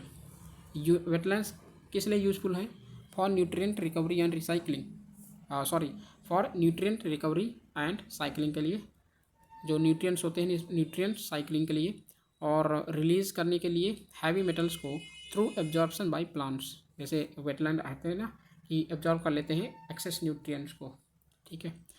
और ये रिड्यूस कर देते हैं, जो वेटलैंड्स हैं रिड्यूस करते हैं सिल्टेशन को, रिवर्स के जो सिल्टेशन होती है बाय रिटेनिंग सेडिमेंट्स को ये रोक देते हैं। Concerning the wetlands of India the following statement is correct. Wetlands का कंसर्न क्या है कि कंट्री के total geographical area under category of wetlands is recorded more in Gujarat as compare to other states. तो गुजरात का जो एरिया है वो ज़्यादा है as compare to other states, ठीक है। Wetlands conservation and management rules 2002 का है, जो इनकम्पास करता है ड्रेनेज एरिया और catchment regions of the wetlands as determined by the authority. तो अथॉरिटी ये जो है 2010 में बनाया गया था, ये याद रखना। Annual production of biomass is minimal in which of the following environments, deep sea. तो annual production of biomass minimal कहाँ पर होता है, जैसे जैसे डीप सी में जाएंगे वैसे वैसे बायोमास का यहाँ पर लॉस होता जाएगा, ठीक है। मिनिमम कहाँ पाया जाता है, डीप सी में। Author of Tomorrow's Biodiversity is Vandana Shiva. यहाँ ये ऑथर वगैरह बहुत पूछे जाते हैं जब कोई मतलब बुक न्यूज़ में होती है, जैसे बायोडाइवर्सिटी को कोई भी न्यूज़ में अगर बुक है तो वो फ्रिक्वेंटली पूछ लिया जाता है। फॉलोइंग इंटरनेशनल एग्रीमेंट्स हैज़ और had a bearing on the biodiversity. तो कौन से एग्रीमेंट है, international treaty on plant genetic resources for food and agriculture, United Nations convention to combat desertification जो यूएनसीसीडी का है, ठीक है, और वर्ल्ड हेरिटेज कन्वेंशन। ये तीनों जो है इंटरनेशनल एग्रीमेंट है बायोडाइवर्सिटी के कंटेक्स्ट में। नेक्स्ट है हमारा बायोडाइवर्सिटी, यहीं पर ख़त्म होता है। और नेक्स्ट है greenhouse effect. Green house effect पढ़ लेते हैं कि मेन रीज़न क्लाइमेट चेंज का क्या है, ग्रीन हाउस इफेक्ट और greenhouse gases, depletion of the ozone layer, और नेक्स्ट है पोल्यूशन, ठीक है। जितना पोल्यूशन होगा यहाँ पर जो क्लाइमेट चेंज है उतना ही यहाँ पर इंक्रीज हो जाएगा, ठीक है। 21st United Nations climate change conference कहाँ हेल्ड हुआ था, 2015 में। तो 2015 का सबसे इम्पोर्टेंट था जो कि पेरिस क्लाइमेट एग्रीमेंट, यहाँ पर COP21 हुआ था, कॉन्फ्रेंस ऑफ पार्टीज़, ओके। वहीं से किया गया था 1.5 डिग्री सेल्सियस जो टेम्परेचर है इसे बैलेंस करना है, इंडस्ट्रियल लेवल 2005 के लेवल पर लाना है, ठीक है। तो आज भी यहाँ पर स्ट्रगल कर रही हैं countries. In the year 2021, the 26th United Nations Climate Change Conference COP26 कहाँ हेल्ड हुई, ग्लासगो यूके। और COP27 जो है वो नैरोबी, ठीक है, केनिया में हुआ था। और जो COP28 है, COP28 वो कहाँ पर हुआ है, वो हुआ है यूएई में, ठीक है, दुबई में। और COP29 जो है हाल ही में हुआ था वो है अजरबैजान, जो कि उसकी कैपिटल बाकू है, ओके। तो ये याद रखना। The global average temperature rise in the last century में 1.8 degree Fahrenheit. United Nations climate action summit 2009 कहाँ पर हुआ, न्यूयॉर्क में। Greenhouse effect is process, क्या होता है greenhouse effect process of heating the atmosphere. देखो यहाँ पर जैसे कि यहाँ पर लॉन्ग वेव रेडिएशन हुई, यहाँ पर एटमॉस्फेयर है, एटमॉस्फेयर में यहाँ पर बहुत सारे मतलब पार्टिकल्स होते हैं जो जमा कंजर्व कर लेते हैं, क्या एब्जॉर्ब कर लेते हैं टेम्परेचर एब्जॉर्ब कर लेते हैं। तो ये ऊपर नहीं आ पाता, ना तो निकल पाता। तो यहाँ पर क्या होगा, हीटिंग होगी, ठीक है, हीटिंग होगी। तो ये होता है इसका प्रोसेस। तो ये इसी तरीके से समझ लो, ठीक है। तो कार्बन डाइऑक्साइड की मतलब एटमॉस्फेरिक कार्बन डाइऑक्साइड की इंक्रीमेंट हो जाता है। ग्रीन हाउस इफेक्ट क्या होता है, increasing global temperature. Green house effect मैंने आपको बता दिया, इसको ज़्यादा पढ़ने की ज़रूरत नहीं है। Concept of greenhouse gases कौन दिया था, जोसेफ फ्यूरियर, ये याद रखना, ठीक है। जोसेफ फ्यूरियर ने ये कंसेप्ट दिया था ग्रीन हाउस इफेक्ट का। With reference to India's biodiversity, India के बायोडाइवर्सिटी की बात करें, सिलोन फॉर ये तो हम पढ़ लिए, ठीक है, तो इसे पढ़ने की ज़रूरत नहीं है, सॉरी, ये जो है हमने पढ़ लिया, ठीक है। देखो ये है क्योटो प्रोटोकॉल, किससे रिलेटेड है, ये है क्लाइमेट चेंज से रिलेटेड, ठीक है। क्योटो प्रोटोकॉल कब हुआ, कमेंट बॉक्स में प्लीज़ दीजिए आंसर। क्योटो प्रोटोकॉल, अच्छा ये है, केम इन टू एग्जिस्टेंस इन 2005 में। Methane as a greenhouse gas is more harmful than carbon dioxide. Methane क्योंकि जो पोटेंशियल है, एमिशन पोटेंशियल है, वो मेथेन की बहुत ज़्यादा है, thousands of times more than carbon dioxide है, ठीक है। तो इसलिए जो है मेथेन ज़्यादा ग्रीन हाउस गैस हार्मफुल है as compare to carbon dioxide. For me are correctly matched. Cartagena protocol biosafety पर है। स्टॉकहोम कन्वेंशन POP, ठीक है, persistent organic pollutants. Montreal protocol ozone layer. Kyoto protocol climate change. तो ये matching word जो है बहुत ज़्यादा पूछे जा रहे हैं, ठीक है, इस समय। Greenhouse effect is enhanced in the environment due to greenhouse gases, carbon dioxide, methane, nitrous oxide and chlorofluorocarbon. Among Thailand, China, Singapore and Malaysia, the following country has announced to impose carbon tax from 2019 to cut its greenhouse gas emissions। तो ये Singapore है, ठीक है। Among CO2, CH4, NO2 and O2, the following gas is not a greenhouse gas। तो oxygen, simple सी बात है, oxygen यहाँ पर ग्रीन हाउस गैस नहीं होगी। Oxygen, carbon dioxide, chlorofluorocarbon and methane green house gas कौन सी नहीं है, oxygen. Main component of greenhouse gas कौन कौन सी हैं, कार्बन डाइऑक्साइड हो जाएगी, मेथेन हो जाएगी, नाइट्रस ऑक्साइड हो जाएगी, chlorofluorocarbon etcetera. Following gas has highest contribution in global warming. Carbon dioxide global warming यहाँ पर कंट्रीब्यूट बहुत ज़्यादा कर रही है। Carbon dioxide, methane, ozone and water vapour. कौन सा ग्रीन हाउस गैसेज जो काज करती हैं highest percentage of greenhouse effect? तो वाटर वेपर है, ये याद रखना, ठीक है। वाटर वेपर सबसे ज़्यादा यहाँ पर ग्रीन हाउस गैस इफेक्ट डालता है। The following gases are most important for the greenhouse effect. तो कार्बन, ये बार बार वही चीज़ पूछ रहा है, ठीक है, तो ये इतना ज़्यादा पढ़ने की जरूरत नहीं है।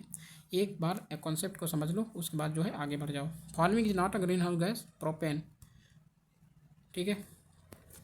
Among chlorofluorocarbon, carbon dioxide, organ and methane, gas कौन सी रिस्पॉन्सिबल नहीं है ग्लोबल वार्मिंग के लिए? तो ये है ऑर्गन, क्योंकि ऑर्गन बहुत कम पाई जाती है एटमॉस्फेयर में भी, ठीक है। Following statement regarding the emission reduction purchase agreement signed with the World Bank in May 2011 is not correct. तो agreement has been signed between the World Bank and the government of India. Net zero goal for 2050, the following statement is correct. Net zero goal for 2050, तो इसका मतलब ये है कि एक country का जो एमिशंस है will be compensated bye absorption. मतलब कंट्री का जो एमिशन है उसे कंपनसेट किया जाएगा एब्जॉर्प्शन और removal of green house gases from the atmosphere. मतलब क्या है इसका कि अगर कंट्री ज़्यादा एमिशन प्रोड्यूस कर रही है तो वो जो है, मतलब जैसे मान लो इंडिया है और ये यूएस है, ठीक है, एग्जांपल से समझते हैं। एक ये यूएस है, ये इंडिया है, ये यूएस है। यूएस जो है मोर एमिशन जनरेट कर रहा है और इंडिया जो है कम जनरेशन मतलब जनरेट कर रहा है, ठीक है। तो इसके रिगार्डिंग क्या होगा, यूएस जो है इसकी वजह से इस पर इफेक्ट पड़ रहा है, ठीक है। जो ग्लोबल वार्मिंग है इंडिया पर ज़्यादा इफेक्ट पड़ रहा है, तो ये क्या है, कंपनसेट करेगा इंडिया को, ठीक है। Following gas is both harmful and beneficial to life on earth. तो कौन सी है, carbon dioxide.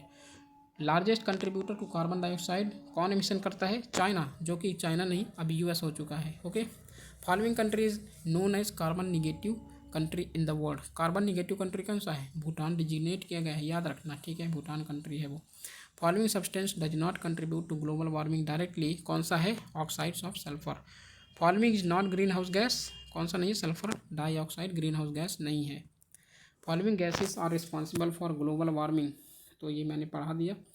Not greenhouse gas, hydrogen नहीं है, यहाँ पर नाइट्रोजन भी नहीं है, और नाइट्रोजन, मीथेन, कार्बन डाइऑक्साइड और कार्बन मोनोऑक्साइड, इनमें से ग्रीन हाउस मोस्ट जो रिस्पॉन्सिबल है वो कार्बन डाइऑक्साइड ही होती है। Total amount of greenhouse gases produced to directly या indirectly support human activities is referred to as carbon footprint, ठीक है, तो ये याद रखना। कौन सा करेक्टली मैच नहीं है, ये कह रहा है ग्रीन हाउस गैस ये गैस सोर्स है, और क्लोरोफ्लोरोकार्बन ऑटोमोबाइल है, ठीक है। क्लोरोफ्लोरोकार्बन कहाँ से निकलती है, ग्रीन हाउस गैस जो है ग्रीन जो हाउस गैसेस होती है गैस सोर्स से निकलती है, ठीक है। क्लोरोफ्लोरोकार्बन कहाँ से निकलती है, ऑटोमोबाइल सेक्टर से निकलती है। Methane, nitrous oxide, chlorofluorocarbon and hydrogen, the following is not a green house, तो इसमें हाइड्रोजन जो है वो ग्रीन हाउस गैस नहीं है। ग्लोबल वार्मिंग का जो रिजल्ट है मेल्टिंग ऑफ ग्लेशियर से होता है, okay. Flowering of mango trees before times adverse impact on health, ये चीज़ें।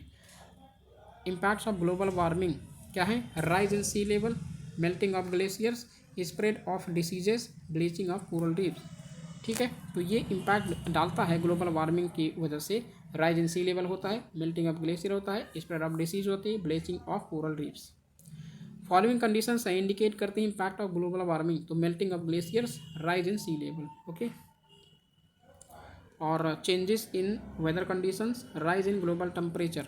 तो ये सारे फैक्टर हैं जो ग्लोबल वार्मिंग की वजह से, मतलब ये फैक्टर नहीं है, ग्लोबल वार्मिंग की वजह से ये मतलब कॉन्सिक्वेंसेस हो सकते हैं, होते हैं, ठीक है। Global warming is caused due to the emission of carbon dioxide, okay, और कार्बन डाइऑक्साइड वार्मिंग पोटेंशियल मतलब इसका बहुत कम है, बट कार्बन डाइऑक्साइड मैक्सिमम यहाँ पर रोल प्ले करता है ग्लोबल वार्मिंग के लिए।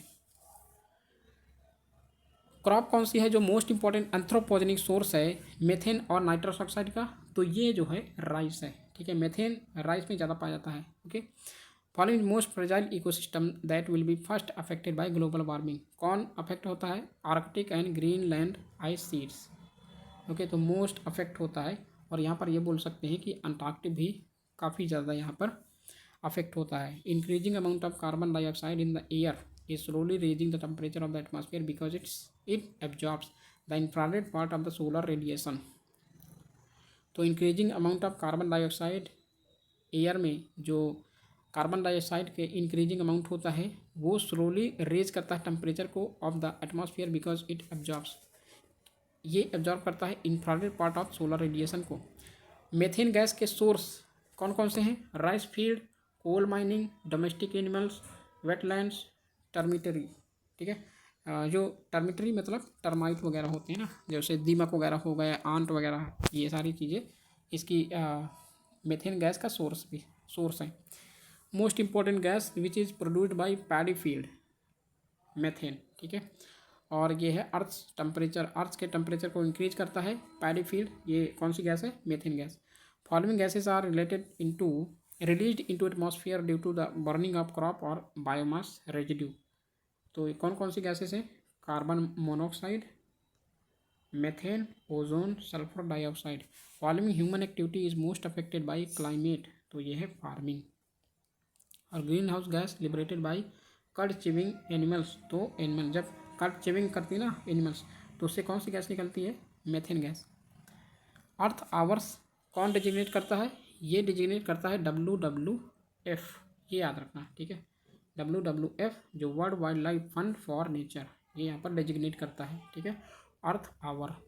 तो ये एक मूवमेंट है, मूवमेंट जो लॉन्च किया था WWF ने। ओके, तो ये एक मूवमेंट था जिसमें पार्टिसिपेट कर रहे थे स्विच ऑफ करने के लिए, participants switch off the lights for 1 hour on a certain day every year में, मतलब कुछ समय के लिए स्विच ऑफ कर दी जाती है लाइट को। It is a movement to raise awareness about climate change and the need to save the planet को सेव करने के लिए यहाँ पर इसको इनिशिएटिव को लॉन्च किया गया था WWF के द्वारा। With reference to the New York declaration on forest the following statements are correct. तो न्यूयॉर्क डिक्लेरेशन ऑन फॉरेस्ट के रेफरेंस में it was first endorsed at the United Nations climate summit in 2014 में New York declaration forest के लिए यहाँ पर ये initiative लिया गया था। डिक्लेरेशन मतलब डिक्लेरेशन हुआ था, और ये प्रयास करता है कि एक ग्लोबल टाइमलाइन हो एंड करने के लिए लॉस ऑफ फॉरेस्ट को, कि फॉरेस्ट का लॉस ना हो, इसके लिए टाइमलाइन रखा जाए, और ये लीगली बाइंडिंग है इंटरनेशनल डिक्लेरेशन के लिए। UNFCCC रेटिफाइड कितने कंट्री ने किया? 198 कंट्रीज़ ने, और ये इफेक्टिव कब हुआ? मार्च 21, 1994। और जो 3 बॉडी थी, जो रियो अर्थ समिट थी, इसमें 3 बॉडी कौन कौन सी क्रिएट हुई थी, और ग्लोबल इन्वायरमेंट फैसिलिटी यहीं से रियो अर्थ समिट है ना, और एजेंडा 21 जिसे बोलते हैं ना, यहीं से स्टार्ट हुआ था। तो यो UNFCCC, ठीक है, और UNCCD, और जो biological diversity, UN biological diversity act, ठीक है, और अथॉरिटी कह सकते हैं, बायोलॉजिकल डाइवर्सिटी अथॉरिटी, यहीं से क्रिएट किया गया था।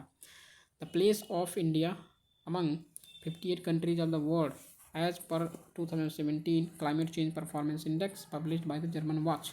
तो ये 20th नंबर का था। ठीक है, इंडिया का first national action plan climate change release किया गया था 2008 में। ओके, और असर्शन रीजन है climate change is leading to an increase in social tension in India, और रीज़न क्या है? Frequency and intensity of the extreme weather events will have serious repercussions on food security. तो दोनों statement correct है, और reason जो है explain करता है असर्शन को। ग्रीन हाउस गैस प्रोटोकॉल क्या है? एक इंटरनेशनल अकाउंटिंग टूल है गवर्नमेंट के लिए और बिजनेस लीडर्स के लिए, अंडरस्टैंड करने के लिए और क्वांटिफाई करने के लिए और मैनेज करने के लिए ग्रीन हाउस गैस एमिशंस को। तो सीरीज बात है, ग्रीन हाउस गैस लिखा है, तो ग्रीन हाउस गैस के लिए ही यहाँ पर डेजिग्नेट प्रोटोकॉल को बनाया जाएगा। क्योटो प्रोटोकॉल कब एग्जिस्टेंस में आया? इन्फोर्समेंट हुआ 2004 में, 5 में, सॉरी 4 में, तो यहाँ पर इस्टेब्लिशमेंट हुआ था, और ये इन्फोर्स में कब आया? 2005 में। क्योटो प्रोटोकॉल प्राइमरली डील करता है reducing overall green house emissions. ठीक है, with reference to the agreement at the UNFCCC meeting in Paris 2015, the following statement is correct. The agreement aims to limit the greenhouse gas emissions so that the rise in average global temperature by the end of this century does not exceed 2 degree Celsius और 1.5 degree Celsius above pre industrial levels.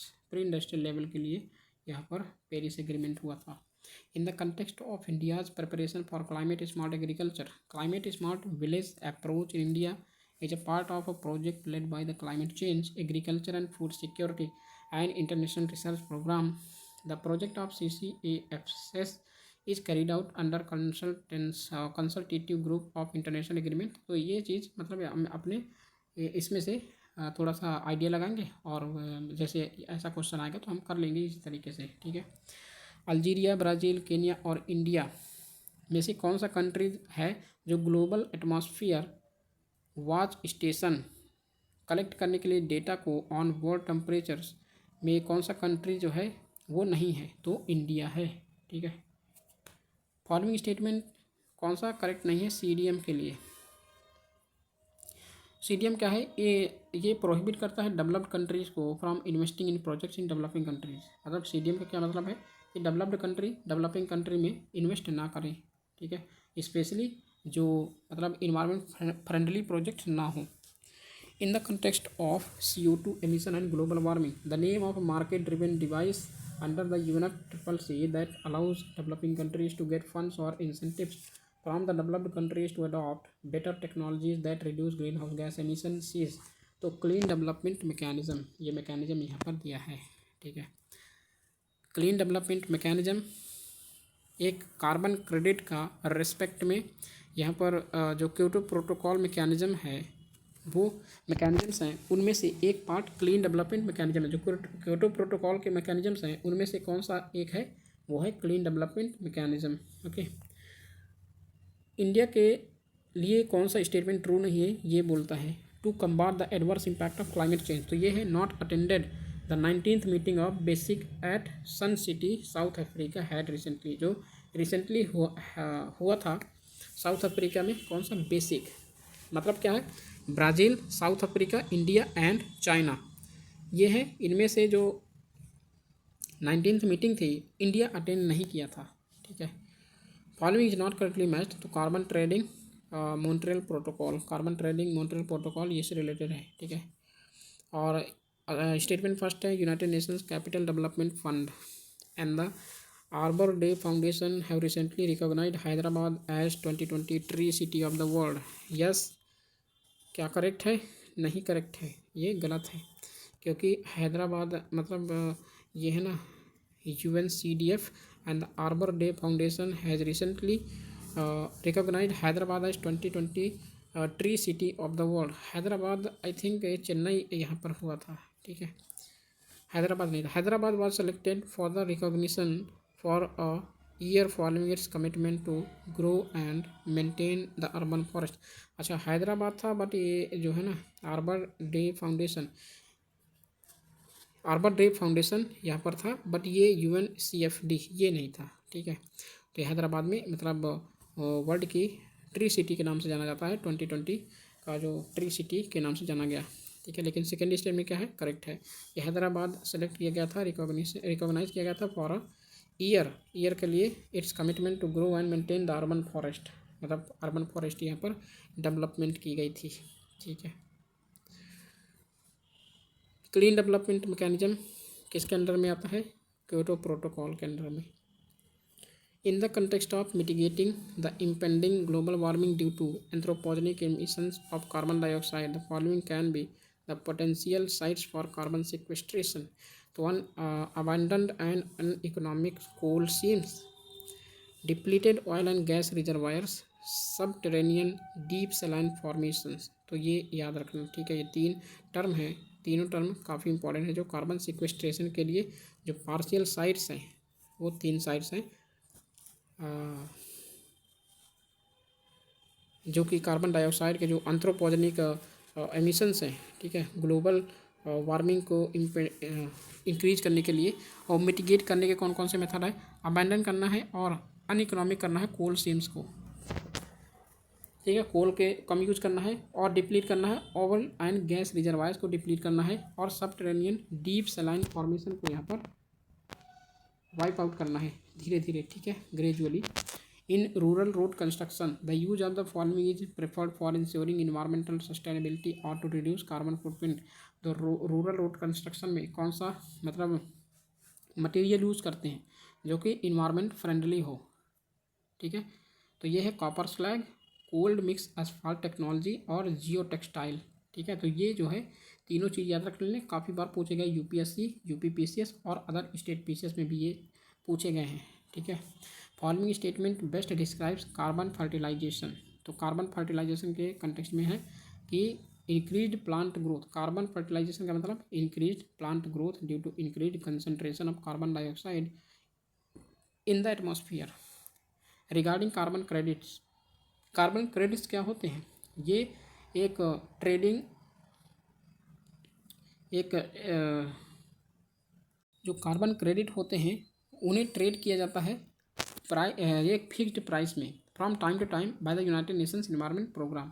UNEP के द्वारा ये time to time trade किए जाते हैं carbon credits, ठीक है। जो भी कंट्री में ज़्यादा इमिशंस होंगे उसको जो है कंपनसेट करना पड़ेगा, और ये कार्बन क्रेडिट्स किसके देंगे? जो मतलब रिड्यूस करेगा जो एमिशंस हैं, ठीक है। तो यूएनईपी ये चीज़ बनाया था कार्बन क्रेडिट्स फैसिलिटीज़ को।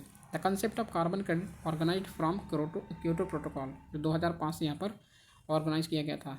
Bio carbon fund initiative for sustainable forest landscapes is manage by, कौन मैनेज करता है? Bio carbon fund. तो वर्ल्ड बैंक मैक्स में जो एनवायरमेंट फैसिलिटी थी ना, ग्लोबल इन्वायरमेंट फैसिलिटी, उसका भी जो ट्रस्टी था वो कौन था? World bank. तो मैक्सिमम नंबर ऑफ जो इन्वायरमेंट के फंड, इन्वायरमेंट रिलेटेड फंड्स हैं, वो कौन ट्रस्टी होता है? World bank.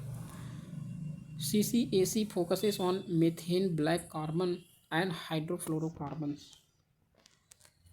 Concerning forest carbon partnership facility, तो ये एक ग्लोबल पार्टनरशिप गवर्नमेंट्स के ग्लोबल पार्टनरशिप है, governments, businesses, civil society and indigenous people के, और ये असिस्ट करता है कंट्रीज़ को in their REDD plus efforts by providing them with financial and technical assistance के लिए, ठीक है।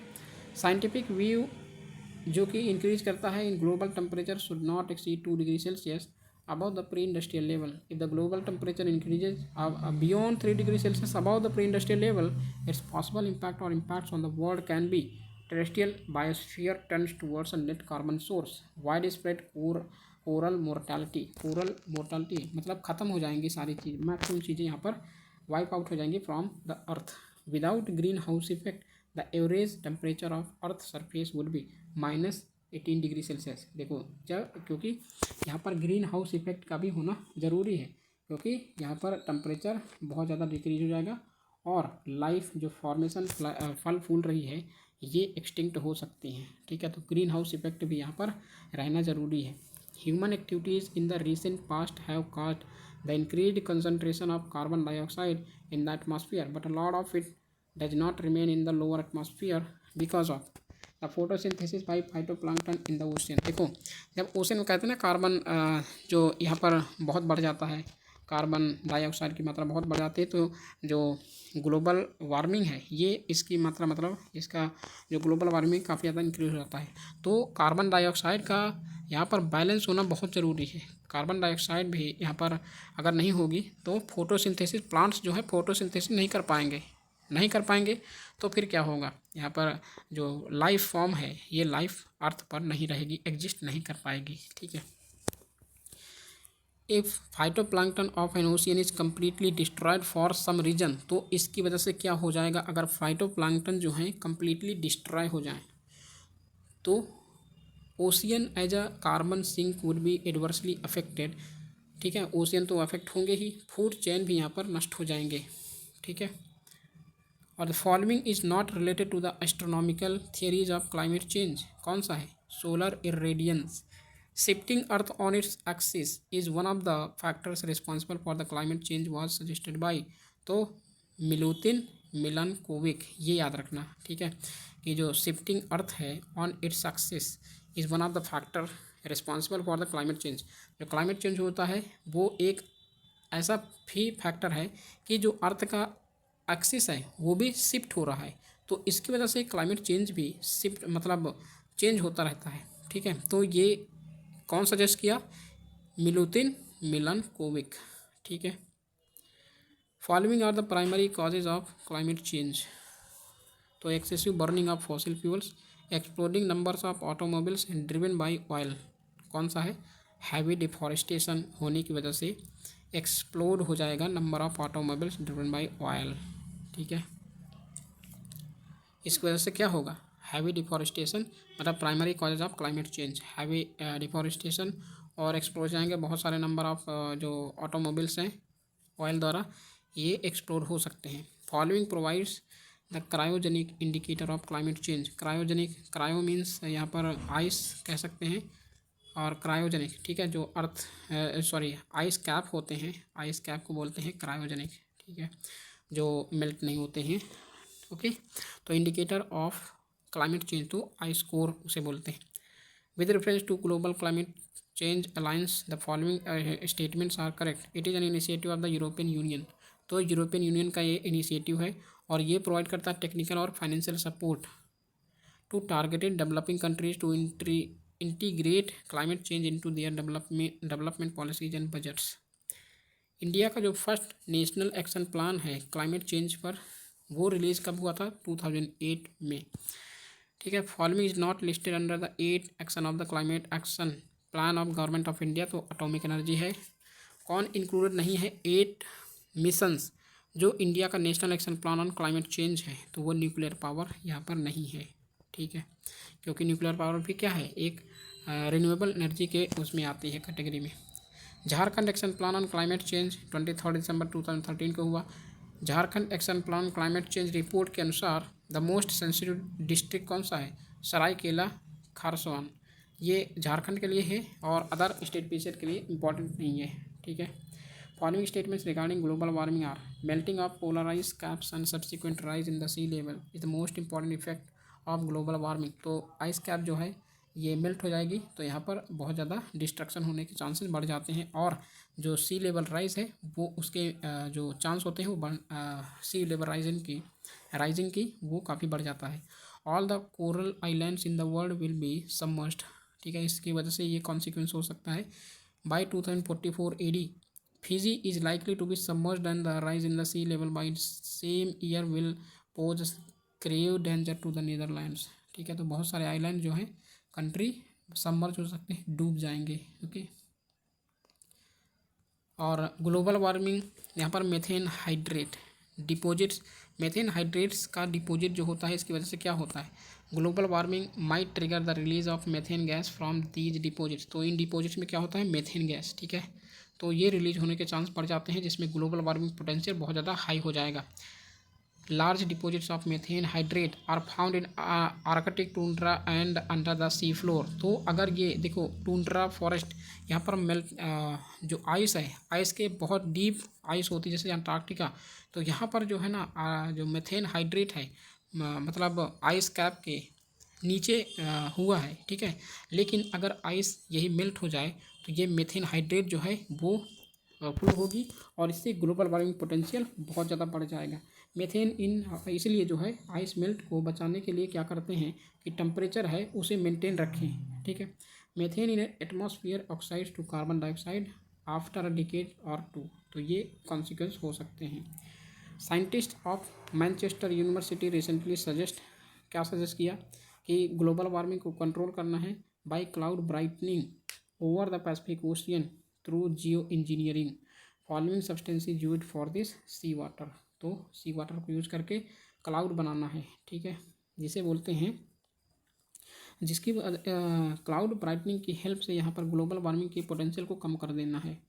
ठीक है, रिफ्लेक्शन के through. In the context of global climate change the following agricultural practices help in carbon sequestration और storage in the soil.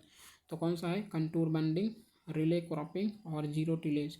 इनकी help से भी यहाँ climate change global climate change का जो कंटेक्स्ट है, जैसे एग्रीकल्चरल प्रैक्टिसेस में वो हेल्प करते हैं कार्बन सिक्वेस्ट्रेशन में। ठीक है, तो कंटूर बंडिंग, रिले क्रॉपिंग और जीरो टिलेज में यहाँ पर प्लोइंग ना किया जाए। Okay, United nation framework convention on climate change is an international treaty है जो ड्रॉ करती है UN conference on environment and development Rio de Janeiro, जब यहाँ पर हुआ 19 92 में मैंने ये पढ़ा दिया है। 1992 में रियो में रियो समिट हुई थी, ठीक है। Intended nationally determined contribution sometimes in the news, तो नेशनली डिटरमाइंड कंट्रीब्यूशन ये पेरिस एग्रीमेंट में यहाँ पर डिजिग्नेट किया गया था, ठीक है, इस्टेब्लिश किया गया था कि नेशनल डिटरमाइंड कंट्रीब्यूशन होगा। जो कंट्री मतलब ज़्यादा प्रोड्यूस करेगी एमिशंस उसे कंपनसेट करना पड़ेगा डेवलपिंग कंट्री को, या फिर जो नॉन एमिशन प्रोडक्शन कंट्रीज हैं। World action plan to deal with climate change, following statement is incorrect for green climate fund. Green climate fund ये इस्टेब्लिश किया गया था Durban conference on climate change में। Following statement regarding the green climate fund is correct, तो it is intended to assist the developing countries in adaptation and mitigation practices to counter climate, ठीक है, तो ये याद रखना।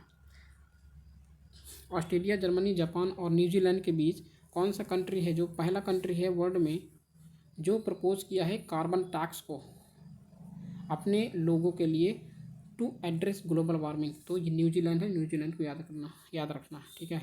तो ये न्यूजीलैंड ऐसा कंट्री है जो कार्बन टैक्स लेता है अपने सिटीजन से। With reference to deep carbon observatory the following statements are correct, तो डीप कार्बन ऑब्जर्वेटरी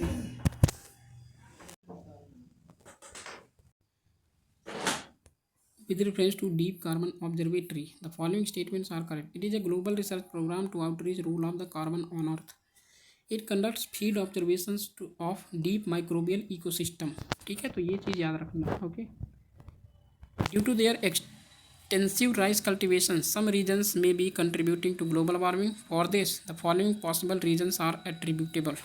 तो एनाइरोबिक कंडीशंस हैं जो एसोसिएट होते हैं with rice cultivation cause the emission of the methane, तो ये तो सिंपल बात है, ठीक है, इन्हें याद करना इतनी बड़ी बात नहीं है। When nitrogen based fertilisers are used, जब कोई नाइट्रोजन बेस्ड फर्टिलाइजर्स का यूज़ किया जाता है तो नाइट्रस ऑक्साइड एमिट होती है फ्रॉम द कल्टिवेटेड सॉइल से, ठीक है। फॉलोइंग स्टेटमेंट्स ट्रू हैं, जैसे यहाँ पर एशिया पैसिफिक पार्टनरशिप के मेंबर्स के कंटेक्स्ट में बात कर रहा है कि they consume the world's 60% of energy और they contribute nearly 60% of the world's greenhouse gases.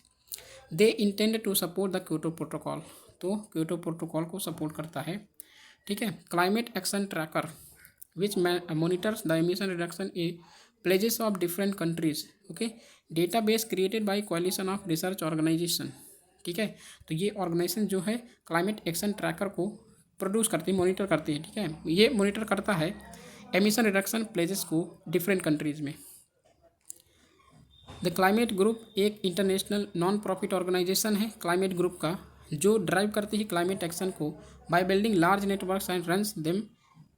EP100 brings together leading companies, ठीक है, committed to driving innovation in energy efficiency and increasing competitiveness while delivering on emission reduction goals. Some Indian companies are members of EP100, ठीक है। देखो हम यहाँ पर ये भी पढ़ लिए और हमारा नेक्स्ट है ओजोन लेयर, ठीक है। देखते हैं कितना है ओजोन लेयर, ये अच्छा ओके, तो ये नेक्स्ट टॉपिक है ओजोन लेयर। तो ozone layer absorbing ultraviolet radiation mostly exist in which of the atmosphere, तो स्ट्रेटोस्फेयर दो जो 5 लेयर होती है ना, troposphere, stratosphere, mesosphere, thermosphere, exosphere, ठीक है, तो 5 लेयर होती हैं। मैं डिटेल में इन्हें पढ़ा चुका हूँ, आप ज्योग्राफी का लेक्चर देख लीजिए, एनसीईआरटी में ये सारी चीज़ें गिवन है, ठीक है। Maximum concentration of ozone stratosphere, ये तो पता है, और most atmospheric ozone is concentrated in atmosphere above the earth surface, तो 15 to 30 किलोमीटर डिस्टेंस में है, ठीक है। लोवेस्ट लेयर कौन सी है, troposphere. Following not true about the chlorofluorocarbon, तो ये रिस्पॉन्सिबल नहीं है ग्रीन हाउस इफेक्ट के लिए क्लोरोफ्लोरोकार्बन, ये याद रखना, ठीक है। ये इससे ग्रीन हाउस इफेक्ट जो होता है वो नहीं होता।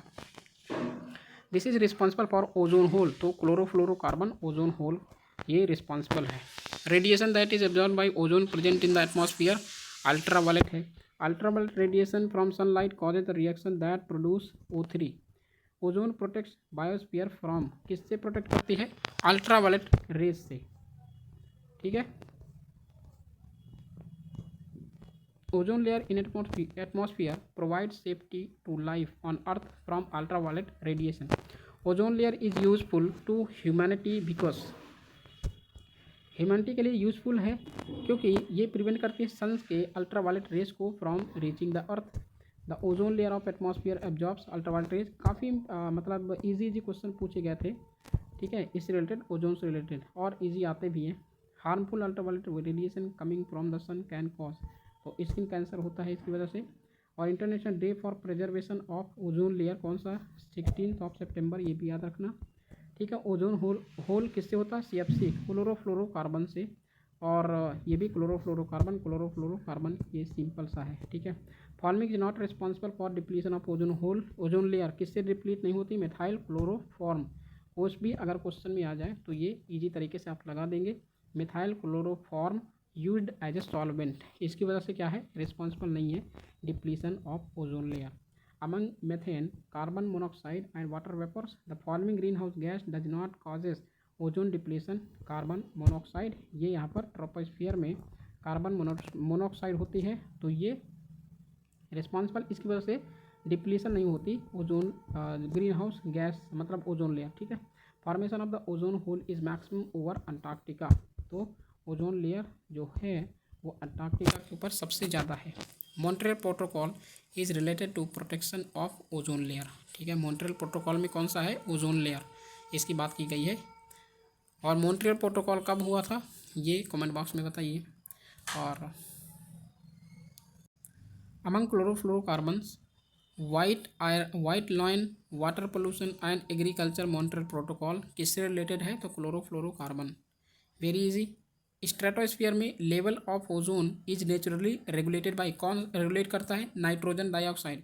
क्योंकि देखो जब नाइट्रोजन डाइऑक्साइड क्या होता है, N2O है, ठीक है, N2O है, तो ये ब्रेक कर देता है नाइट्रोजन को इनटू ऑक्सीजन से, ठीक है। तो नाइट्रोजन जो होती है नेसेंट, जो नाइट्रोजन होती है उससे कोई इफेक्ट नहीं पड़ता ओजोन से, और ये ऑक्सीजन जो है इससे फॉर्म होती है O3, ठीक है। तो ओजोन का फॉर्मेशन होता है। क्लोरोफ्लोरोकार्बन्स जिसे ओजोन डिप्लीटिंग सब्सटेंसेस भी बोला जाता है, तो in the production of plastic foams किससे प्रोड्यूस होता है, used in the production of plastic foams और in cleaning certain electronic components as pressurising agents in aerosol cans, ठीक है। तो ये याद रखना। Ozone depleting substances chlorofluorocarbons, halons, carbon tetrachloride, ठीक है, तो ये याद रखना। और यहाँ क्लाउड्स एंड जो स्ट्रेटोस्फेरिक क्लाउड होते हैं, फॉर्मेशन होते हैं अंटार्कटिका के ऊपर ड्यू टू क्लोरोफ्लोरोकार्बन्स, तो यहाँ ओजोन लेयर का डिप्लीशन हो जाता है इनकी वजह से। अमोनिया, मीथेन, मैप्रोन and acetylene, this gas is filled in refrigerators, तो कौन सा गैस रेफ्रिजरेटर्स में फिल किया जाता है, वो है मैप्रोन, ठीक है। और ये ग्लोबल वार्मिंग मतलब ग्रीन हाउस गैस, सॉरी, जो यहाँ ozone layer depleting substances produce करता है, जो CFC का मतलब काज होता है, ठीक है। और following team of scientist first discovered ozone hole over Antarctica, कौन सी, ब्रिटिश टीम थी जो ओजोन होल को डिस्कवर किया था अंटार्कटिका के ऊपर जो बनता है, ठीक है।